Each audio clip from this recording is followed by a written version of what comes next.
നാലാമത്തെ സെഷനിലേക്ക് എല്ലാവർക്കും സ്വാഗതം.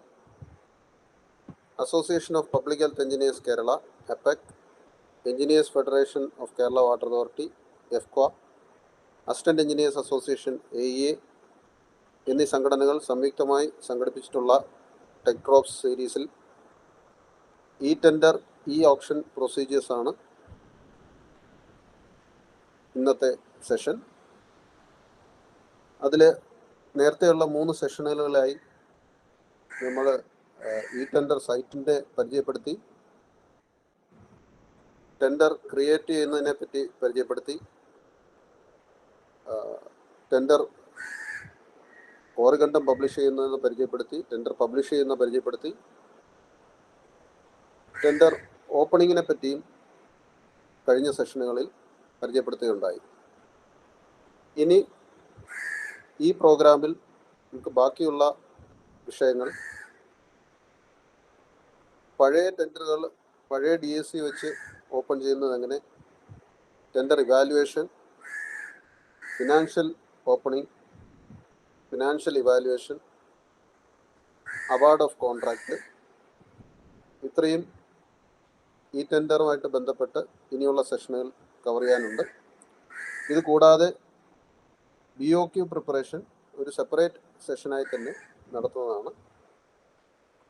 അതിൻ്റെ കൂടെ തന്നെ ടെൻഡർ ഓപ്ഷൻ്റെ കാര്യങ്ങളും ബിഡർ രജിസ്ട്രേഷൻ്റെ കാര്യങ്ങളും അതിനോടൊപ്പം ഉണ്ടാകും. ഇന്ന് നമുക്ക് ചില കാരണങ്ങളാൽ നമ്മൾ സമയം ഇന്ന് നേരത്തെ ആക്കിയതാണ്. നിങ്ങളെല്ലാവരും ഈ സെഷനിൽ പങ്കെടുക്കാനെത്തിയ എല്ലാവർക്കും അപെക്കിൻ്റെയും എഫ്ക്വയുടെയും AEയുടെയും പേരിലുള്ള സ്വാഗതം അറിയിക്കുന്നു. നമ്മുടെ ഈ എല്ലാ സെഷൻസും എഫ്ക്വ ടെക് ഡ്രോപ്സിൻ്റെ യൂട്യൂബ് ചാനലിൽ അവൈലബിൾ ആണ്. നിങ്ങൾക്ക് ആ ചാനൽ സബ്സ്ക്രൈബ് ചെയ്യാം. ദയവായി എഫ്ക്വ ടെക് ഡ്രോപ്സ് എന്ന യൂട്യൂബ് ചാനൽ സബ്സ്ക്രൈബ് ചെയ്യുക. ഇതുവരെ നടന്നിട്ടുള്ള എല്ലാ പ്രോഗ്രാംസും അതിൽ അവൈലബിൾ ആണ്. നമുക്ക് ഇനി ടെൻഡർ ഓപ്ഷൻ പ്രൊസീജിയേഴ്സിൻ്റെ സെഷൻ 4ലെ ഈ സെഷൻ ആരംഭിക്കാം. ഈ സെഷൻ കൈകാര്യം ചെയ്യുന്നതിനായിട്ട് ശ്രീ രാജേഷിനെ സ്വാഗതം ചെയ്യും. എല്ലാവർക്കും നമസ്കാരം. നമ്മൾ ഒരാഴ്ചയുടെ ഒരു ഗ്യാപ്പ് വന്നു. കഴിഞ്ഞ ആഴ്ച നമ്മൾ പ്രതീക്ഷിക്കാതല്ല, നമ്മളത് പ്ലാൻ ചെയ്തപ്പോൾ ക്രിക്കറ്റ് മത്സരമാണ് നമ്മളെ ഷെഡ്യൂളൊന്ന് റീഷെഡ്യൂൾ ചെയ്യേണ്ടി വന്നത്. ഇന്നും ഇന്ത്യയുടെ മത്സരം ഉള്ളതുകൊണ്ടാണ് നമ്മളൊന്ന് 5 മണിക്ക് മാറ്റി വയ്ക്കേണ്ടി വന്നത്. നമുക്ക് കഴിഞ്ഞ ക്ലാസ്സിൽ നിർത്തിയ അവിടെ നിന്ന് നമുക്ക് കണ്ടിന്യൂ ചെയ്യാം. ഞാനൊന്ന് സ്ക്രീൻ ഷെയർ ചെയ്യുകയാണ്. കൃഷ്ണകുമാർ, സൗണ്ട് ക്ലിയർ ആണല്ലോ?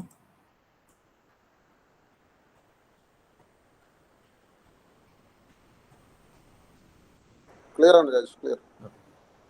അപ്പോൾ നമ്മൾ ടെൻഡർ ഓപ്പണിംഗ് വരെയുള്ള കാര്യങ്ങൾ നമ്മൾ ഏകദേശം സംസാരിച്ചിരുന്നു.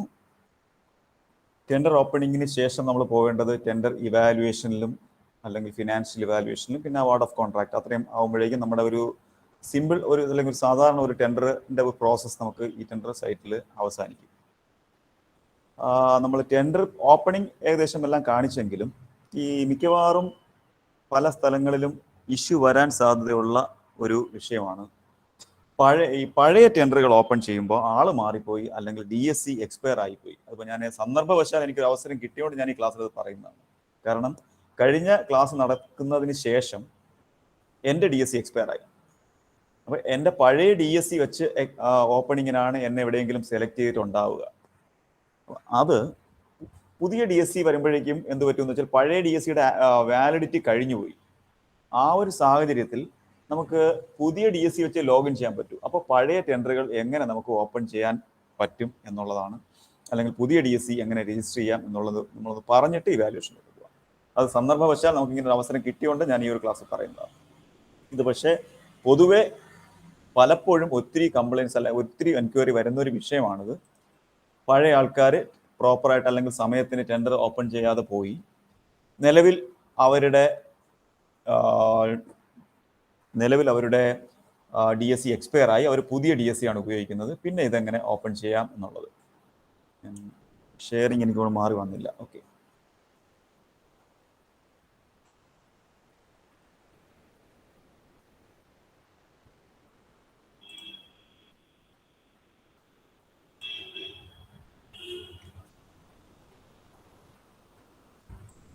അപ്പോൾ ഞാനിത് ലൈവ് സൈറ്റിലാണ് കാണിക്കുന്നത്. കഴിഞ്ഞ ക്ലാസ്സിൽ ലൈവ് സൈറ്റിൽ കുറച്ച് പ്രശ്നങ്ങളുണ്ടായിരുന്നുകൊണ്ട് ഫുൾ ടൈം നമ്മൾ ഡെമോ സൈറ്റിലാണ് കണ്ടിന്യൂ ചെയ്തത്. ലൈവ് സൈറ്റിൽ തന്നെ ഞാനിത് കാണിക്കാം. എനിക്കൊരു യൂസർ ഐ ഡി ഉണ്ടായിരുന്നത് ഓൾറെഡി എക്സ്പയർ ആയിപ്പോയി. അത് ഞാൻ പുതിയൊരു DSC വാങ്ങിയതിന് ശേഷം ലോഗിൻ ചെയ്യാൻ ശ്രമിക്കുക. നമ്മുടെ പഴയ യൂസർ ഐ ഡി പാസ്വേഡ്, നമ്മുടെ ഡിജിറ്റൽ സിഗ്നേച്ചർ മാറി എന്ന് പറഞ്ഞിട്ട് യൂസർ ഐ ഡിയിൽ ഒരു ചേഞ്ചും വരുന്നില്ല, പാസ്വേഡിലും ഒരു ചേഞ്ചും വരുന്നില്ല. അതുകൊണ്ട് തന്നെ നോഡൽ ഓഫീസറെ ബന്ധപ്പെടേണ്ട ആവശ്യമില്ല. ഡിജിറ്റൽ സിഗ്നേച്ചർ എക്സ്പയർ ആയി പുതിയ ഡിജിറ്റൽ സിഗ്നേച്ചർ എടുക്കുമ്പോൾ ഒരു ഓഫീസർ ഓൾറെഡി മാപ്ഡ് ആണെങ്കിൽ ആൾ അവിടെ തന്നെ ഉണ്ടാവും. യൂസർ ഐ ഡിയിലും പാസ്വേഡിലും ചേഞ്ച് വരുന്നില്ല. പലപ്പോഴും അങ്ങനെയും പല ആൾക്കാരും വിളിക്കാറുണ്ട്, DSC മാറി എന്നെ പുതുതായിട്ട് ഒന്നുകൂടെ മാപ്പ് ചെയ്ത് തരണം. അതിൻ്റെ ആവശ്യം ഉള്ളതല്ല.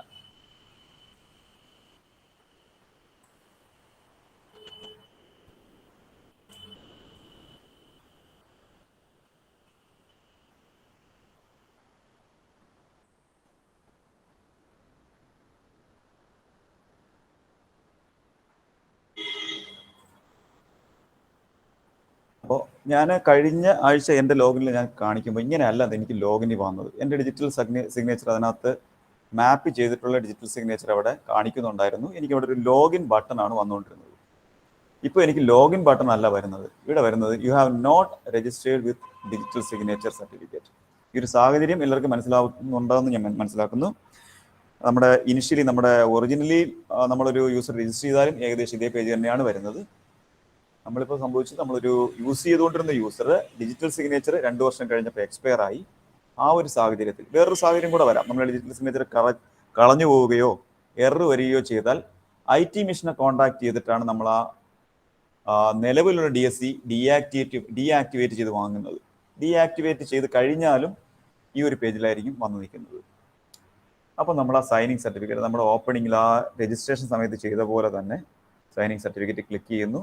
എൻ്റെ പഴയ സർട്ടിഫിക്കറ്റ് ഇതിൽ നിന്ന് പോയി, അതിനി എടുക്കത്തില്ല. പുതിയ സർട്ടിഫിക്കറ്റാണ് നമ്മളിവിടെ കൈകാര്യം ചെയ്യുന്നത്. ഈ പേജസ് ഒക്കെ നമുക്ക് ഫെമിലിയർ ആണ്. ആദ്യം രജിസ്ട്രേഷൻ സമയത്ത് ഞാൻ വളരെ ഡീറ്റെയിൽ ആയിട്ട് കാണിച്ച പേജ് തന്നെയാണ് ഫസ്റ്റ് ക്ലാസ്സിൽ. അപ്പോൾ എൻ്റെ ജാവയും എൻ്റെ ടോക്കൺ ഡ്രൈവറും എല്ലാം ഓക്കെ ആണെങ്കിൽ ആ പുതിയ ഡ്രൈവർ ഇവിടെ കാണിക്കും. ഒന്നും കാണിക്കുന്നില്ല, കാരണം എൻ്റെ ഡിജിറ്റൽ സിഗ്നേച്ചർ എൻ്റെ കയ്യിലാണ് ഇപ്പോൾ ഉള്ളത്. ഞാനത് പുതിയ ഡിജിറ്റൽ സിഗ്നേച്ചർ വെച്ചിട്ടില്ല, അല്ലെങ്കിൽ അത് റീഡ് ചെയ്യുന്നില്ല. അത് റിഫ്രഷ് കൊടുത്താൽ അറിയാം.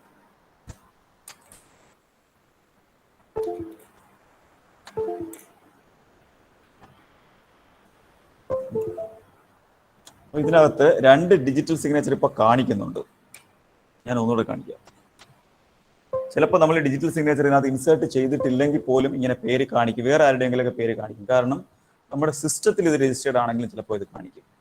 സിസ്റ്റത്തിൽ നമ്മൾ നേരത്തെ ഉപയോഗിച്ചപ്പോൾ ആരുടെയെങ്കിലും ഡിജിറ്റൽ സിഗ്നേച്ചർ നമ്മുടെ സർട്ടിഫിക്കറ്റ്സ് ആയിട്ട് രജിസ്റ്റേർഡ് ആയിട്ട് കിടപ്പുണ്ടെങ്കിൽ ചിലപ്പോൾ നമ്മൾ SNO കൊടുക്കുന്ന അവസരത്തിൽ സിസ്റ്റത്തിൽ തന്നെ രജിസ്റ്റേർഡ്. അങ്ങനെയാണെങ്കിൽ ഇത് അവിടെ കാണിക്കും, പക്ഷെ അത് വർക്ക് ചെയ്യത്തില്ല. ഞാനിത് കൊടുത്താൽ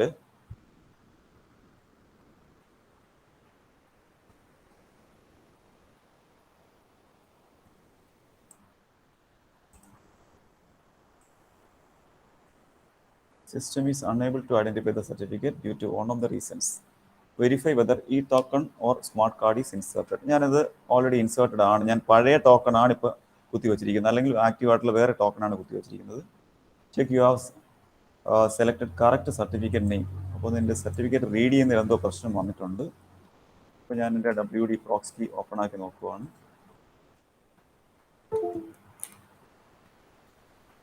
സർട്ടിഫിക്കറ്റ് പ്രോപ്പറായിട്ട് റീഡ് ചെയ്യുന്നില്ല. അതിൻ്റെ സർട്ടിഫിക്കറ്റ് ഓപ്പൺ ആക്കി നോക്കുവാണ്. അതിനകത്ത്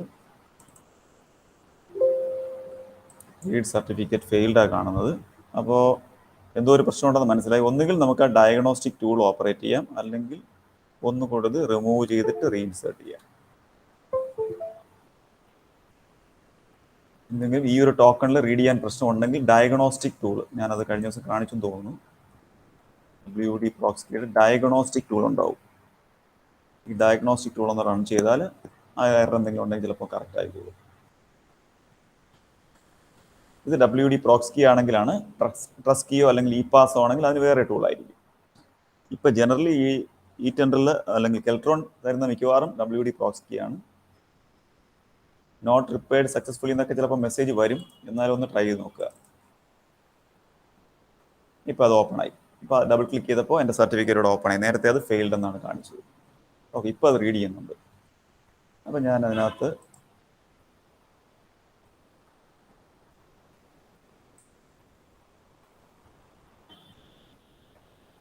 ഒരു റിഫ്രഷ് കൂടെ കൊടുത്തു. ഇപ്പോൾ അത് ഒരെണ്ണെ കാണിക്കുന്നത്. നേരത്തെ ഞാൻ 2 എണ്ണം ഒരുമിച്ച് ഇൻസേർട്ട് ചെയ്ത് വെച്ചിരുന്നുകൊണ്ടാണ് ആ എറർ വന്നതെന്ന് തോന്നുന്നു.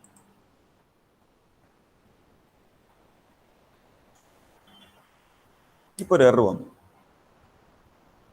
System allows only class 3 certificate. ഞാനിപ്പോൾ ഇതിനകത്ത് ഇൻസേർട്ട് ചെയ്ത് വെച്ചിരിക്കുന്നത് വേറൊരു ഐ ഡിയിൽ ഉപയോഗിച്ചിരിക്കുന്ന ക്ലാസ് 2 സർട്ടിഫിക്കറ്റ് ആണ്. അപ്പോൾ ഈ വർഷം ജനുവരി മുതൽ ക്ലാസ് 3 സർട്ടിഫിക്കറ്റ് മാത്രമേ ഈ സിസ്റ്റം എടുക്കത്തുള്ളൂ. അപ്പോൾ ഞാൻ ഈ ക്ലാസ് 3യിലുള്ള വേറൊരു സർട്ടിഫിക്കറ്റ് ഇൻസ്റ്റാൾ ചെയ്യാം. ഞാനിത് കാണിക്കുന്നത് പല തരത്തിലുള്ള എറേഴ്സ് വരാം. അതെന്താണെന്ന് നമ്മൾ മനസ്സിലാക്കിയിരിക്കാനാണ് ഞാൻ ഈ പല ടൈപ്പിലുള്ള എറേഴ്സ് വരുത്തി കാണിക്കുന്നത്. ഇപ്പോൾ ഞാൻ സൈനിങ് സർട്ടിഫിക്കറ്റ് കൊടുത്തു. ഞാനിപ്പോൾ വേറൊരു ഡിജിറ്റൽ സിഗ്നേച്ചർ ക്ലാസ് 3 ആണ് ഇൻസേർട്ട് ചെയ്തിരിക്കുന്നത്. അതും നമ്മൾ ഇതിനകത്ത് ചേർക്കാൻ ഉദ്ദേശിക്കുന്ന പുതിയതല്ല.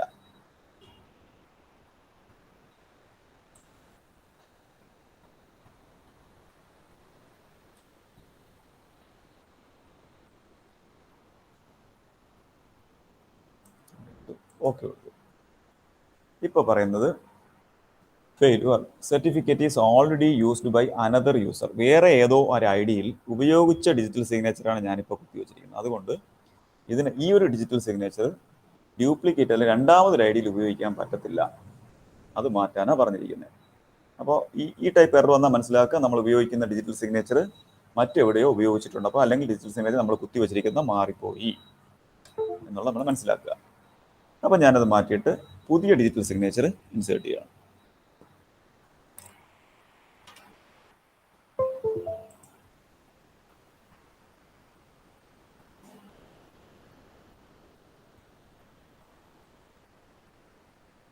നമ്മൾ ചെയ്യുന്ന കാര്യത്തിൽ എന്തെങ്കിലും ഡൗട്ട് ഉണ്ടെങ്കിൽ അപ്പോൾ ചോദിക്കാൻ കുഴപ്പമില്ല. ഒരു റിഫ്രഷ് കൂടെ കൊടുത്തു. ഇതിപ്പോൾ ഞാൻ പുതിയതായിട്ട് എടുത്ത ഡിജിറ്റൽ സിഗ്നേച്ചറാണ്. അതിൻ്റെ വാലിഡിറ്റി ഒക്ടോബർ 2023 വരെ ഉണ്ട്. അറിയാമല്ലോ, നമുക്ക് 2 വർഷമാണ് വാലിഡിറ്റി തരുന്നത്. ഈ കഴിഞ്ഞ മാസം എടുത്ത ഡിജിറ്റൽ അല്ലെങ്കിൽ ഈ മാസം എടുത്ത ഡിജിറ്റൽ സിഗ്നേച്ചറാണ്.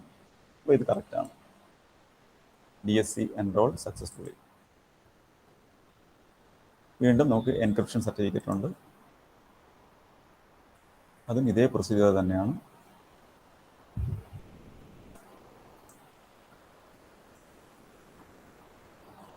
അപ്പോൾ 2 സർട്ടിഫിക്കറ്റും എൻറോൾ ചെയ്തു. നെക്സ്റ്റ് കൊടുത്തു. ഇപ്പോഴേക്കും എൻ്റെ ഡിജിറ്റൽ സിഗ്നേച്ചർ ഫുള്ളായിട്ട് എൻറോൾ ചെയ്ത് കഴിഞ്ഞു. ഇപ്പോൾ എൻ്റെ പുതിയ ഡിജിറ്റൽ സിഗ്നേച്ചറിലാണ് എൻ്റെ ലോഗിൻ വർക്ക് ചെയ്യുന്നത്. പഴയ ഡിജിറ്റൽ സിഗ്നേച്ചറിൽ ഇതിന് നമുക്ക് ലോഗിൻ ചെയ്യാൻ പറ്റില്ല. അതിൻ്റെ വാലിഡിറ്റി കഴിഞ്ഞുപോയി. അപ്പോൾ ഈ സാഹചര്യത്തിലാണ് ഞാൻ പറഞ്ഞൊരു വിഷയം വരുന്നത്. ഈ ഒരു പീരീഡിൽ പഴയ ടെൻഡറുകൾ ഓപ്പൺ ചെയ്യേണ്ട സാഹചര്യം വരും. കഴിഞ്ഞ ടെൻഡറുകൾ നമ്മൾ ഓപ്പൺ ചെയ്യാൻ വിട്ടുപോയത് വരാം. അല്ലെങ്കിൽ നമ്മുടെ എക്സ്പയറി കഴിഞ്ഞിട്ടും ടെൻഡറുകൾ എക്സ്റ്റെൻഡ് ചെയ്തതുകൊണ്ട് ഓപ്പൺ ചെയ്യാൻ പറ്റാത്ത സാഹചര്യം വന്നുകൊണ്ടാവാം. അങ്ങനെയുള്ള സാഹചര്യത്തിൽ എന്ത് ചെയ്യണം എന്നുള്ളതാണ്. നമ്മൾ ടെൻഡേഴ്സ് ടു ബി ഓപ്പൺഡ് എടുത്താൽ നമുക്ക് ഓപ്പണിങ്ങിന് അവൈലബിൾ ആയിട്ടുള്ള ടെൻഡേഴ്സ് ഒക്കെ ഇവിടെ ഉണ്ടാവും. എൻ്റെ ഡിജിറ്റൽ സിഗ്നേച്ചർ ഇപ്പോഴും ഇതിനകത്ത് ഇൻസേർട്ട് ചെയ്തിട്ടുണ്ട്, പുതിയതാണ്. ഞാൻ അതിലൊരു ഡിജിറ്റൽ സിഗ്നേച്ചർ ഓപ്പൺ ചെയ്യുവാണ്. അത് വെച്ചൊരു ടെൻഡർ ഓപ്പൺ ചെയ്യുവാണ്. ഇതിനകത്ത് ആരുമില്ല.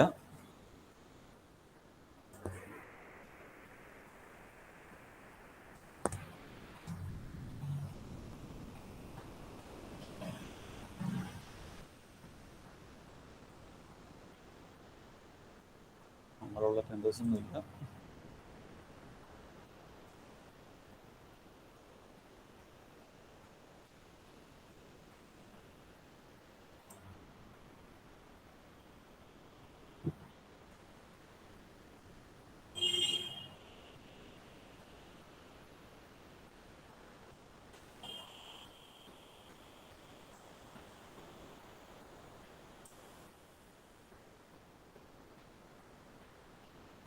ടെൻഡേഴ്സ് കിടപ്പുണ്ട്, പക്ഷേ അതിനകത്ത്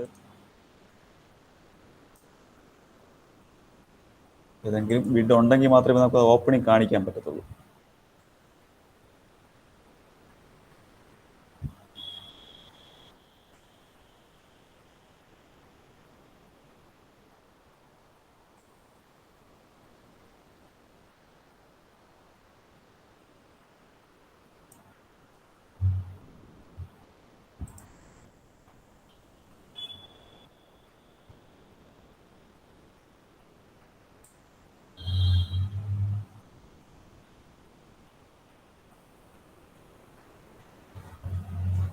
മറ്റുള്ള ടെൻഡേഴ്സ് ഒന്നും കാണുന്നില്ല. അപ്പോൾ നമ്മൾ ചെയ്യേണ്ടത്, ഈ ഒരു സാഹചര്യത്തിൽ പഴയ DSC എക്സ്പയർ ആയി, അതുകൊണ്ട് നമുക്ക് പുതിയ DSC വെച്ചാണ് നമ്മൾ ലോഗിൻ ആയിരിക്കുന്നത്. ഇതിനോടൊപ്പം തന്നെ നമ്മൾ ലോഗിൻ ചെയ്തതിന് ശേഷം ഓപ്പണിങ്ങിന് വേണ്ടി, ഞാനത് പറഞ്ഞു കാണിക്കാൻ പറ്റുന്നില്ല, ഒരു ടെൻഡർ ഒന്നും കാണുന്നില്ല, ഓപ്പൺ ചെയ്യാൻ സമയത്ത് പഴയ ഡിജിറ്റൽ സിഗ്നേച്ചർ നമ്മൾ ഇൻസേർട്ട് ചെയ്യുക. അതിപ്പോൾ കിട്ടിയായിരുന്നല്ലോ. പഴയ ഡിജിറ്റൽ സിഗ്നേച്ചർ ഈ സ്റ്റേജിൽ നമുക്ക് നമ്മൾ ഇൻസേർട്ട് ചെയ്താൽ നമുക്ക് പഴയ ടെൻഡേഴ്സ് ഓപ്പൺ ചെയ്യാൻ പറ്റും. അപ്പോൾ പഴയ ഡിജിറ്റൽ സിഗ്നേച്ചർ നമ്മൾ പുതുക്കുന്നുണ്ടെങ്കിലും അത് പഴയ ഏതെങ്കിലും ടെൻഡർ ഓപ്പൺ ചെയ്യാനുണ്ടെങ്കിൽ ഒരിക്കലും ആ ഒരു ടോക്കണിലോട്ട് നമ്മൾ ഇൻസേർട്ട് ചെയ്ത് അല്ലെങ്കിൽ ആഡ് ചെയ്ത് വാങ്ങരുത്. കാരണം പഴയ ടെൻഡറുകൾ ഓപ്പൺ ചെയ്യാൻ നേരത്ത് പഴയ DSCയുടെ എൻക്രിപ്ഷൻ സർട്ടിഫിക്കറ്റ് ആവശ്യം വരും. അതിനകത്ത് സൈനിങ് സർട്ടിഫിക്കറ്റ് അല്ല ആവശ്യം, അവിടെ നമുക്ക് എൻക്രിപ്ഷൻ സർട്ടിഫിക്കറ്റ് ആണ് ആവശ്യം. ഇത് കാണിക്കാനായിട്ട് ഒരു ടെൻഡറും ബിഡ് ഉള്ളത് കാണുന്നില്ല.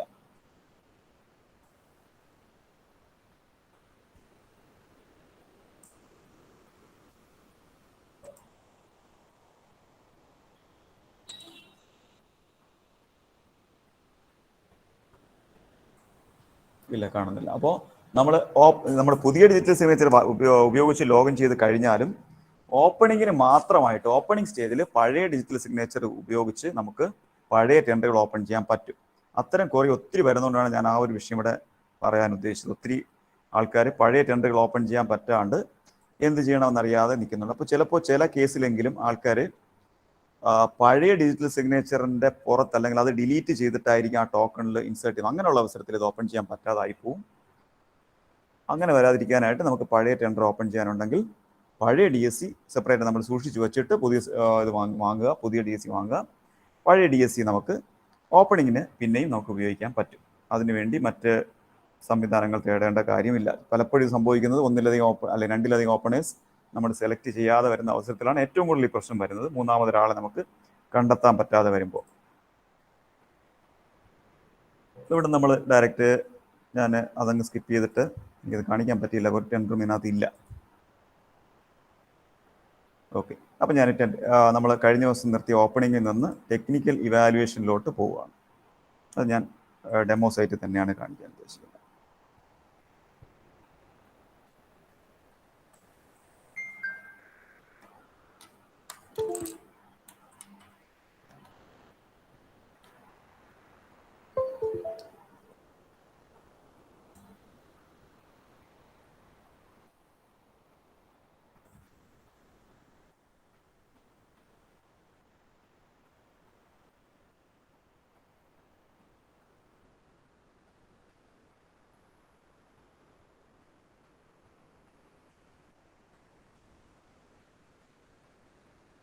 ആ വെബ് പേജിൻ്റെ ടോപ്പ് ശ്രദ്ധിച്ചാൽ അറിയാം, അത് ഡെമോ പേജാണ്, ലൈവ് പേജല്ല. ഈ ഇന്ത്യയുടെ സിമ്പൽ അശോക സ്തംഭം ഉള്ള പേജാണ് നമ്മുടെ ഡെമോ സൈറ്റ്.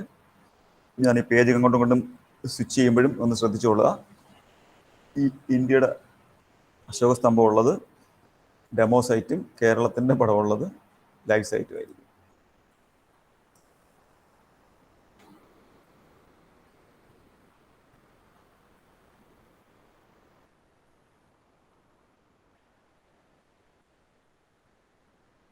ഓക്കെ, അപ്പോൾ നമ്മൾ ഓപ്പണിംഗ് കഴിഞ്ഞ ദിവസം നമ്മൾ കംപ്ലീറ്റ് ചെയ്തു. ടെൻഡേഴ്സ് ടു ബി ഓപ്പൺ വഴി നമ്മൾ ഓപ്പണിംഗ്, ടെക്നിക്കൽ ഓപ്പണിംഗ് അല്ലെങ്കിൽ ടെക്നിക്കൽ ആൻഡ് ഫിനാൻഷ്യൽ ഓപ്പണിംഗ് ആണ് നമ്മൾ സിംഗിൾ കവർ ചെയ്തത്.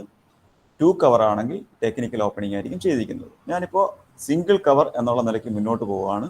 ഓപ്പണിങ്ങിൽ നമുക്ക് ടെൻഡറിൻ്റെ BOQ ചാർട്ടും L1 L2 ഒക്കെ നമുക്ക് തരംതിരിച്ച് അവിടെ നിന്ന് ഡൗൺലോഡ് ചെയ്യാൻ പറ്റി.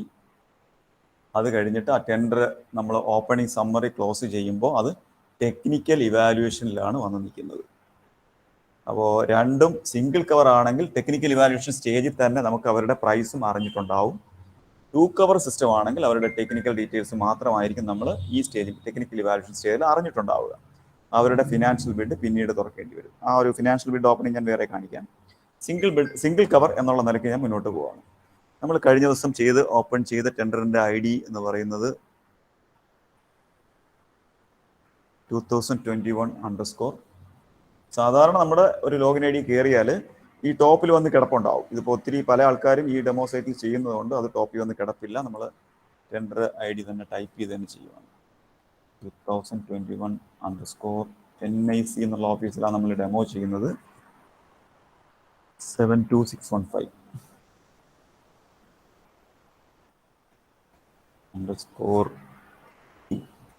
_2 ആണ് നമ്മൾ ചെയ്യുന്ന ടെക്നിക്കൽ ഇവാലുവേഷന് വേണ്ടി നമുക്ക് റെഡി ആയത് കഴിഞ്ഞ നമ്മൾ ഓപ്പൺ ചെയ്ത ടെൻഡർ.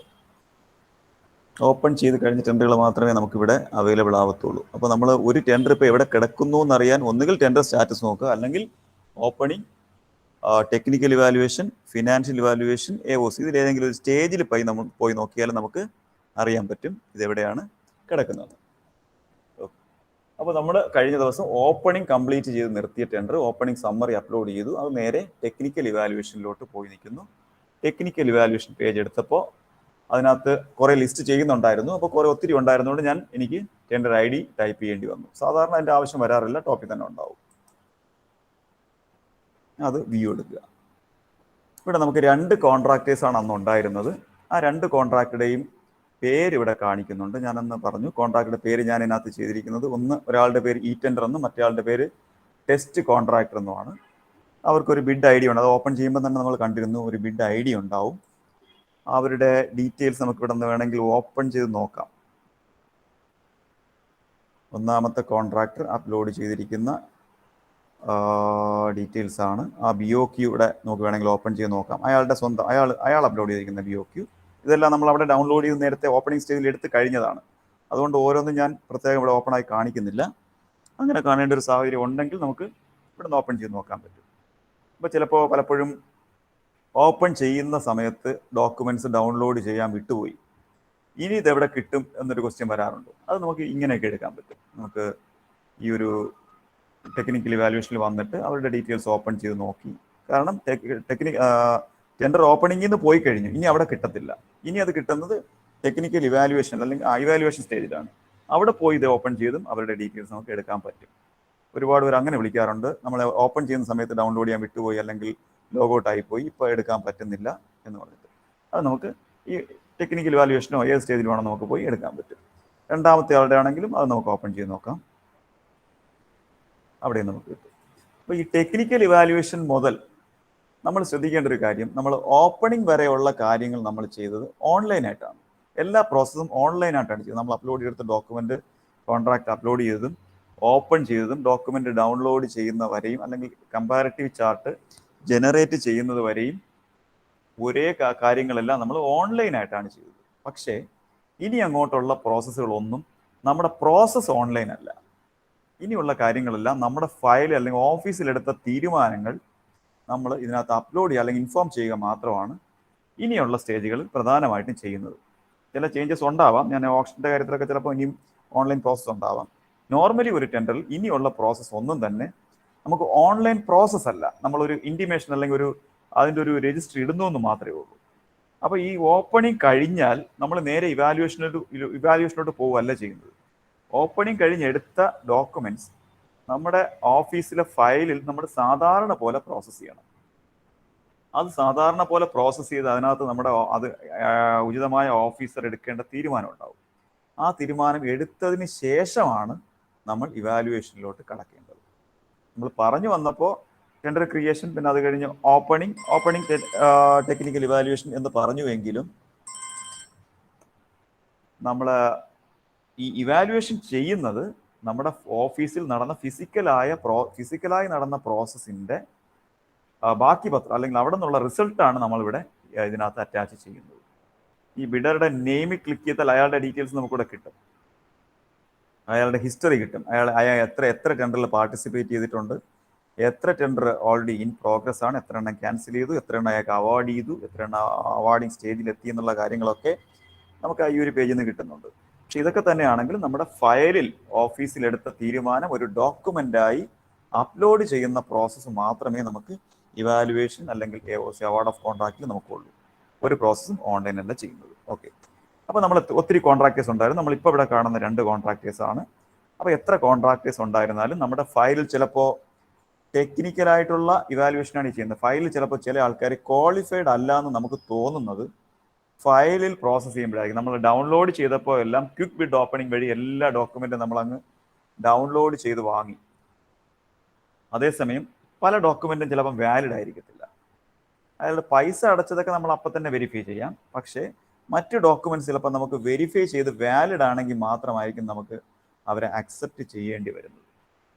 അപ്പം അത് ഞാൻ കഴിഞ്ഞ ഓപ്പണിംഗ് സ്റ്റേജിൽ പറഞ്ഞു, ഒരു ഇൻസ്റ്റന്റേനിയസ് ആയിട്ട് അപ്പം തന്നെ നമ്മൾ ക്വിക്കായിട്ട് അത് ഓപ്പണിംഗ് സമയത്ത് റിജക്റ്റ് ചെയ്യേണ്ട, റിജക്ഷൻ ഉണ്ടെങ്കിൽ പോലും അത് നമുക്ക് ഇവാലുവേഷൻ സ്റ്റേജിൽ ചെയ്യാം. അത് ഫയലിലാക്കി ഒരു റിപ്പോർട്ടാക്കി നമുക്കൊരു ഓർഡറാക്കി നമുക്ക് റിജക്റ്റ് ചെയ്യാം. ഈ സ്റ്റേജിൽ നമുക്ക് അങ്ങനെ റിജക്റ്റ് ചെയ്യേണ്ട സാഹചര്യം ഉണ്ടെങ്കിൽ റിജക്റ്റ് ചെയ്യാം, അല്ല ടെക്നിക്കലി അവരെ അക്സെപ്റ്റ് ചെയ്യണമെങ്കിൽ അക്സെപ്റ്റ് ചെയ്യാം. ഇവിടെ നമ്മൾ ശ്രദ്ധിക്കേണ്ടത്, ഇവിടെ ഇതുവരെയും നമ്മൾ അയാളുടെ പ്രൈസ് ബിഡ് ഓപ്പൺ ചെയ്തെങ്കിലും, സിംഗിൾ കവറിൽ പ്രൈസ് ബിഡ് ഓപ്പൺ ചെയ്തിട്ടുണ്ടെങ്കിലും ആ വിഷയം നമ്മൾ ഇതുവരെയും കൺസിഡർ ചെയ്യുന്നില്ല. അയാൾ ക്വാളിഫൈഡ് ആണോ ഇല്ലയോ എന്ന് മാത്രമാണ് നമ്മളിവിടെ എൻട്രി ചെയ്യുന്നത്, ടെക്നിക്കൽ ഇവാലുവേഷൻ. അപ്പോൾ അയാൾ ടെക്നിക്കലി ക്വാളിഫൈഡ് ആണെങ്കിൽ അയാൾ ആക്സെപ്റ്റ് കൊടുക്കുക, ഇല്ലെങ്കിൽ റിജക്റ്റ് സെലക്ട് ചെയ്യുക. നമ്മുടെ ഫയലിൽ എടുത്ത തീരുമാനപ്രകാരം ആക്സെപ്റ്റോ റിജക്റ്റോ കൊടുക്കുക, അതിനൊരു കാരണമോ കൊടുക്കുക. ഞാനിപ്പോൾ ക്വാളിഫൈഡ് എന്ന് ടൈപ്പ് ചെയ്യുന്നു. Qualified as per tender conditions.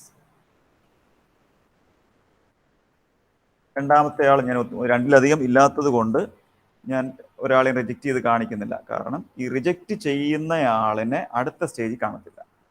Technical evaluation കഴിഞ്ഞിട്ട് നമുക്ക് പോവേണ്ടത് ഫിനാൻഷ്യൽ ഇവാലുവേഷനിലാണ്. അവിടെയാണ് നമ്മൾ ഇയാളുടെ ഷെഡ്യൂൾ അല്ലെങ്കിൽ ഇയാളുടെ ഓഫർ കൺസിഡർ ചെയ്യുന്നത്, എമൗണ്ട് കൺസിഡർ ചെയ്യുന്നത്. ആ സ്റ്റേജിലോട്ട് പോകണമെങ്കിൽ ഇവിടെ അക്സെപ്റ്റ് ചെയ്തിരിക്കണം.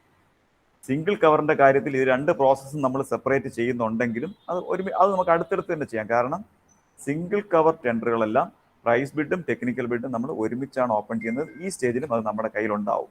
പക്ഷെ പ്രോസസ്സ് രണ്ടായിട്ട് തന്നെ ചെയ്യണം. അയാൾ ടെക്നിക്കലി ക്വാളിഫൈഡ് ആണോ, അയാളുടെ ഓഫർ നമുക്ക് എടുക്കാൻ പറ്റുമോ എന്നുള്ളത് രണ്ടാക്കി തന്നെ ചെയ്യണം, ടെക്നിക്കൽ ഇവാലുവേഷനിലും ഫിനാൻഷ്യൽ ഇവാലുവേഷനിലും. ഇതും ഞാനിവിടെ ക്വാളിഫൈ ചെയ്യുന്നുണ്ട് വരും. റിജക്റ്റ് ചെയ്യുമ്പോൾ എന്താ സംഭവിക്കുന്നതെന്ന് വെച്ചാൽ, ഒരാളെ ഏതെങ്കിലും സ്റ്റേജിൽ വെച്ച് റിജക്റ്റ് ചെയ്താൽ അയാളുടെ EMD അവിടെ വെച്ച് റീഫണ്ട് ആവും. അപ്പോൾ നമ്മൾ ഒത്തിരി കോൺട്രാക്ടേഴ്സ് ഉണ്ട്, എല്ലാവരും ഒന്നും നമുക്ക് ഹോൾഡ് ചെയ്യേണ്ട ആവശ്യമില്ലെങ്കിൽ നമുക്ക് ഫിനാൻഷ്യൽ ഇവാലുവേഷൻ റിജക്റ്റ് ചെയ്യാം. ടെക്നിക്കൽ ഇവാലുവേഷനിൽ റിജക്റ്റ് ചെയ്യുന്നത് അയാളുടെ ടെക്നിക്കൽ ക്വാളിഫിക്കേഷൻ ക്രൈറ്റീരിയ എന്തെങ്കിലും ഫെയിലിയർ ഉണ്ടെങ്കിൽ മാത്രം നമ്മൾ റിജക്റ്റ് ചെയ്താൽ മതിയാവും. റിജക്റ്റ് ചെയ്താൽ EMD പോവും എന്നുള്ള കാര്യം കൂടെ ഓർക്കുക. സബ്മിറ്റ്.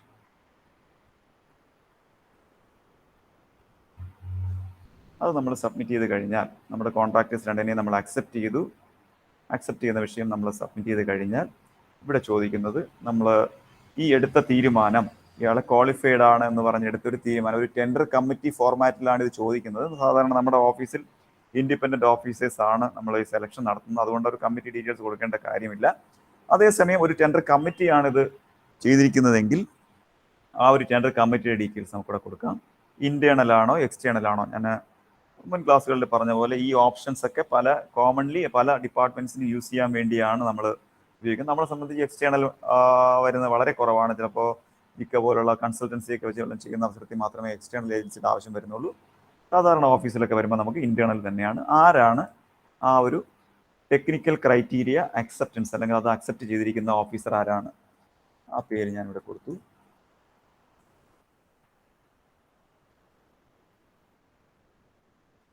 കമ്മിറ്റി, ഇപ്പോൾ ടെൻഡർ കമ്മിറ്റിയൊക്കെയാണ് കമ്മിറ്റി മെമ്പേഴ്സിൻ്റെ പേര് കൊടുക്കാം, അത് ഓപ്ഷണലാണ്, അതിനകത്ത് റെഡ് സ്റ്റാർ ഒന്നുമില്ല.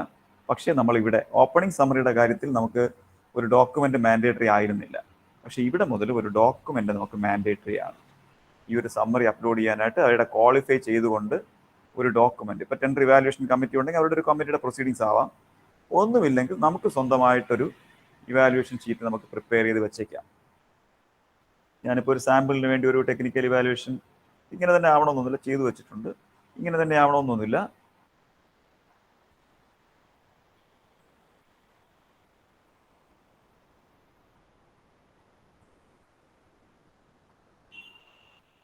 അവരവരുടെ ഓഫീസിൽ കൺവീനിയൻ്റ് ആയിട്ടുള്ള ഒരു ഫോർമാറ്റിൽ നിങ്ങൾക്ക് ഒരു ഡോക്യുമെൻ്റ് തയ്യാറാക്കി അതിനകത്ത് അപ്ലോഡ് ചെയ്യാം. അതൊരു ടെക്നിക്കൽ ഇവാലുവേഷൻ സമ്മറി എന്നുള്ള നിലയ്ക്ക് ഈ പറയുന്ന കോൺട്രാക്ടേഴ്സൊക്കെ ടെക്നിക്കലി NIT കണ്ടീഷൻ അനുസരിച്ച് ക്വാളിഫൈഡ് ആണെന്നും അല്ലെങ്കിൽ ആരെങ്കിലും റിജക്റ്റ് ചെയ്യുന്നുണ്ടെങ്കിൽ അയാളെ ഈ കാരണം കൊണ്ട് റിജക്റ്റ് ചെയ്യുന്നു എന്ന് പറഞ്ഞ് ഒരു പ്രൊസീഡിങ്സ് പോലെയോ ഒരു സ്റ്റേറ്റ്മെൻറ്റ് പോലെയോ തയ്യാറാക്കി നമുക്കിതിനകത്ത് PDF ആക്കി സൂക്ഷിക്കാം. ആ ലെവലിലോട്ട് ഞാൻ പോകുന്നില്ല, ഞാൻ PDF ആക്കി റെഡിയാക്കി വെച്ചിട്ടുണ്ട്. ആ ഒരു ടെക്നിക്കൽ സമ്മറി നമ്മളിവിടെ അപ്ലോഡ് ചെയ്യുകയാണ്.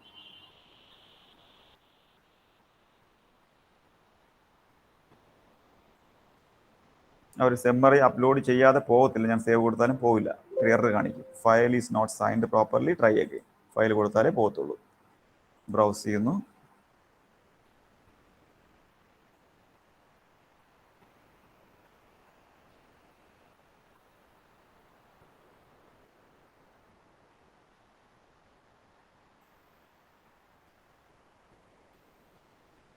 ടെക്നിക്കൽ സമ്മറി എന്നുള്ള പേരിലാണ് ഞാൻ സേവ് ചെയ്തിരിക്കുന്നത്.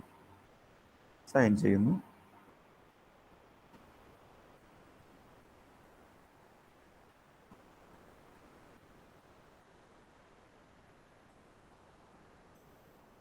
ഓക്കെ, ആ ഒരു ടൈമിനുള്ളതാണ് നമ്മുടെ പിന്നൊന്നും ചോദിച്ചില്ല.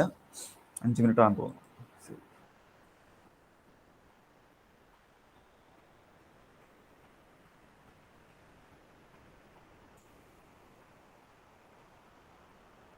ഇങ്ങനെയുള്ള എററൊക്കെ ചിലപ്പോൾ വന്നേക്കാം. ഫയൽ ഡസ് നോട്ട്, അത് കാരണമൊന്നും നമുക്ക് മനസ്സിലാക്കാൻ പറ്റാത്ത തരത്തിൽ എറേഴ്സൊക്കെ വന്നേക്കാം. ഇത് പല ഇഷ്യൂസ് വന്നിട്ട് പലപ്പോഴും നമ്മൾ റിപ്പോർട്ട് ചെയ്തിട്ടും അത് സോൾവ് ചെയ്യാൻ IT മിഷന് പറ്റിയിട്ടില്ല, അല്ലെങ്കിൽ NICക്ക് അത് പറ്റിയിട്ടില്ല. ഈ ഒരു എറർ ജനറലി പലപ്പോഴും വരാറുണ്ട്.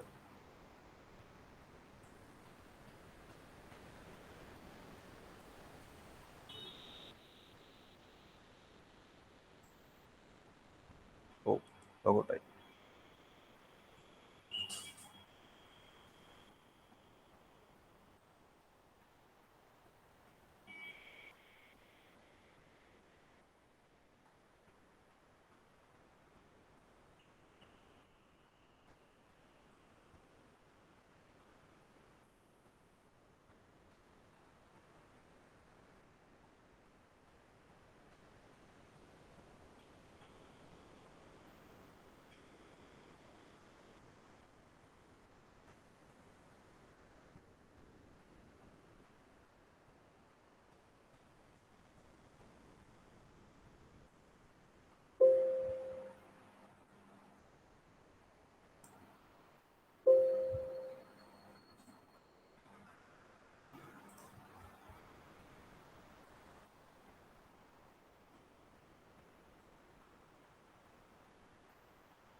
ഒത്തിരി പ്രാവശ്യം ടൈപ്പ് ചെയ്യുന്നതിന് പകരം പാസ്വേഡും യൂസർനെയിം വേണമെങ്കിൽ നമുക്ക്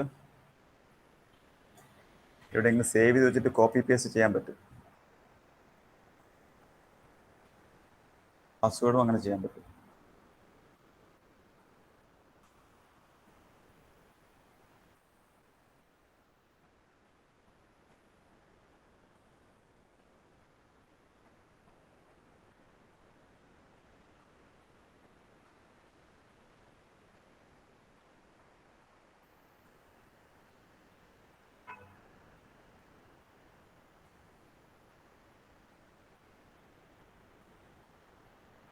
ടെക്നിക്കൽ ഇവാലുവേഷനിലാണ് നമ്മൾ നിന്നത്.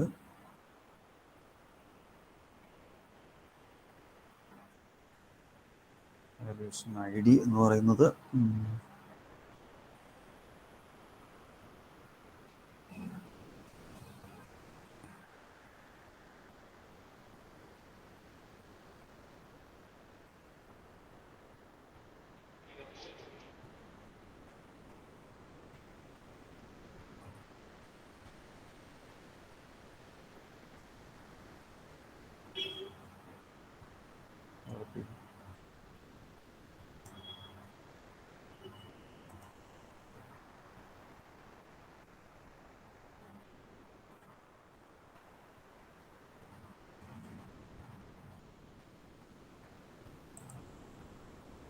ഓക്കെ. ഞാൻ ആ ഫയൽ ഡസ് നോട്ട് എക്സിസ്റ്റ് എന്ന് പറഞ്ഞെങ്കിലും അത് എറർ വന്നെങ്കിലും ആക്ച്വലി അത് ഇവാലുവേഷൻ കംപ്ലീറ്റ് ആയിരിക്കുന്നു. ഞാൻ ഈ പറഞ്ഞ പോലെ ഡെമോ സൈറ്റിൽ ഇങ്ങനെ ചില ഫോൾട്ടുകൾ വരാറുണ്ട്. ആക്ച്വലി അതായി ആ സേവ് കൊടുത്തു കഴിഞ്ഞപ്പോഴേക്കും ടെക്നിക്കൽ ഇവാലുവേഷൻ അത് കംപ്ലീറ്റ് ആയി. ഇനി നമുക്കത് ഫിനാൻഷ്യൽ ഇവാലുവേഷനിലോട്ടാണ് പോകേണ്ടത്. അവിടെ ഒരു എറർ വന്നുകൊണ്ട് ഞാനത് പോയില്ല എന്ന് വിചാരിച്ചു, പക്ഷേ ആക്ച്വലി അത് എറർ ആയിരുന്നില്ല, അത് വന്നു. അങ്ങനെ കുറച്ച് കൺഫ്യൂഷൻ ചില സമയത്ത് വരാറുണ്ടെങ്കിലും ഡെമോയിൽ കാണുന്ന പോലെ ഒരു ഇഷ്യൂ ലൈവ് വരാറില്ല. ടെക്നിക്കൽ ഇവാലുവേഷൻ അവിടെ ആ ഡോക്യുമെന്റ് നമ്മൾ സൈൻ ചെയ്ത് സേവ് ചെയ്തപ്പോഴേക്കും അത് കംപ്ലീറ്റ് ആയി. ഇനി അത് വന്നിട്ടുണ്ടാവുക എവിടെയാണ്? ഫിനാൻഷ്യൽ ഇവാലുവേഷൻ അടുത്ത സ്റ്റേജിലോട്ടായിരിക്കും ഇത് വന്നിട്ടുണ്ടാവുക. സിംഗിൾ കവറാണ് ഞാൻ ഈ പറയുന്നത്. 2 കവർ സിസ്റ്റത്തിൽ ഇടയ്ക്ക് ഒരു പ്രോസസ് കൂടെ ഉണ്ടാവും. അത് ഞാൻ സമയം അനുസരിച്ച് പറയാം. അപ്പോൾ ടെക്നിക്കൽ ഇവാലുവേഷൻ അത് കംപ്ലീറ്റ് ചെയ്തു. ടെക്നിക്കൽ ഇവാലുവേഷൻ കംപ്ലീറ്റ് ചെയ്ത ശേഷം അവിടെ സക്സസ്ഫുൾ മെസ്സേജാണ് വരേണ്ടിയിരുന്നത്. ഒരു എറർ പോലെ വന്നത്, പക്ഷേ ആക്ച്വലി സക്സസ്ഫുൾ ആയിരുന്നു. ഫിനാൻഷ്യൽ ഇവാലുവേഷനിലോട്ടാണ് പോകേണ്ടത്. നമുക്ക് സിംഗിൾ കവർ ആണെങ്കിൽ ഇതിനു വേണ്ടി നമുക്ക് പ്രത്യേകം ടൈം ഡിലേ എടുക്കേണ്ട കാര്യമില്ല. കാരണം സിംഗിൾ കവറിൽ തന്നെ ഞാൻ നേരത്തെ പറഞ്ഞ പോലെ അവരുടെ ടെക്നിക്കലും ഫിനാൻഷ്യലും ഡോക്യുമെന്റ്സ് എല്ലാം നമ്മൾ ഓപ്പൺ ആക്കി അതിനകത്ത് L1 L2 എല്ലാം അറൈവ് ചെയ്തു, ഫയലിലിട്ട് ഒരു തീരുമാനമാക്കിയിട്ടുണ്ട്. അതുകൊണ്ട് നമുക്കിവിടെ ഫിനാൻഷ്യൽ വാല്യുവേഷൻ കണ്ടിന്യൂസ് ആയിട്ട് തന്നെ കൊടുക്കാൻ പറ്റും. രണ്ടായിട്ട് തന്നെ ചെയ്യണമെന്നേ ഉള്ളൂ, പക്ഷെ കണ്ടിന്യൂസ് ആയിട്ട് കൊടുക്കാൻ പറ്റും. ഇതിവിടെ വന്ന് കിടപ്പുണ്ട്. ഇതാണ് നമ്മൾ ഇപ്പോൾ ചെയ്തുകൊണ്ടിരുന്ന ടെക്നിക്കൽ വാല്യുവേഷൻ ചെയ്തുകൊണ്ടിരുന്ന ടെൻഡർ. ഓപ്പൺ ചെയ്യുന്നു. അവിടെയും പ്രോസസ്സ് ഓൾമോസ്റ്റ് സിമിലർ ആണ്. അയാളുടെ ബിഡെല്ലാം ഓപ്പൺ ആണ്. അയാൾ കോട്ടഡ് എമൗണ്ട് ഇവിടെ നമ്മൾ ടൈപ്പ് ചെയ്യും. രണ്ട് കോൺട്രാക്ടേഴ്സ് ഇവിടെ കാണുന്നു. രണ്ടുപേരെയും നമ്മൾ അക്സെപ്റ്റ് ചെയ്തതുകൊണ്ട് രണ്ടുപേരും ഇവിടെ വന്നു. അവിടെ നമ്മൾ ആരെങ്കിലും റിജക്റ്റ് ചെയ്തിരുന്നെങ്കിൽ ഇവിടെ നമുക്ക് ആ റിജക്റ്റ് ചെയ്ത ആൾ ഒഴികെയുള്ളവരുടെ ലിസ്റ്റ് മാത്രമേ ഇവിടെ വരത്തുള്ളൂ. എനിക്കിപ്പോൾ എമൗണ്ട് ഒന്നും ഓർമ്മയില്ല, ഞാൻ ടെൻറ്റേറ്റീവായിട്ട് ഒരു എമൗണ്ട് വെറുതെ ടൈപ്പ് ചെയ്യുവാണ്. രണ്ടാമത്തെ ആളിൻ്റെ എമൗണ്ട് ടൈപ്പ് ചെയ്യുകയാണ്. ഞാൻ ടൈപ്പ് ചെയ്യുന്നത് ശരിയാണോ തെറ്റാണോ ഒന്നും നോക്കരുത്. ബിഡ് റാങ്ക് L1 ഇദ്ദേഹമാണോ L1 എന്ന് എനിക്ക് അറിയില്ല. ആ BOP ചാർട്ട് നമുക്ക് വേണമെങ്കിൽ ഇവിടെ ഓപ്പൺ ആക്കി നോക്കാൻ പറ്റും. നേരത്തെ നമ്മൾ വിട്ടുപോയിട്ടുണ്ട്. ഓൾറെഡി നമ്മൾ ഫയലിൽ ഒരു തീരുമാനം എടുത്തിട്ടുണ്ട്, അത് മാത്രമാണ് നമ്മളിവിടെ അപ്ലോഡ് ചെയ്യുന്നത്. ആ BOP ചാർട്ട് വേണമെങ്കിൽ നമുക്ക് ഒന്നുകൂടെ ഇവിടെ ഓപ്പൺ ആക്കി നോക്കാം ഈ സ്റ്റേജിൽ.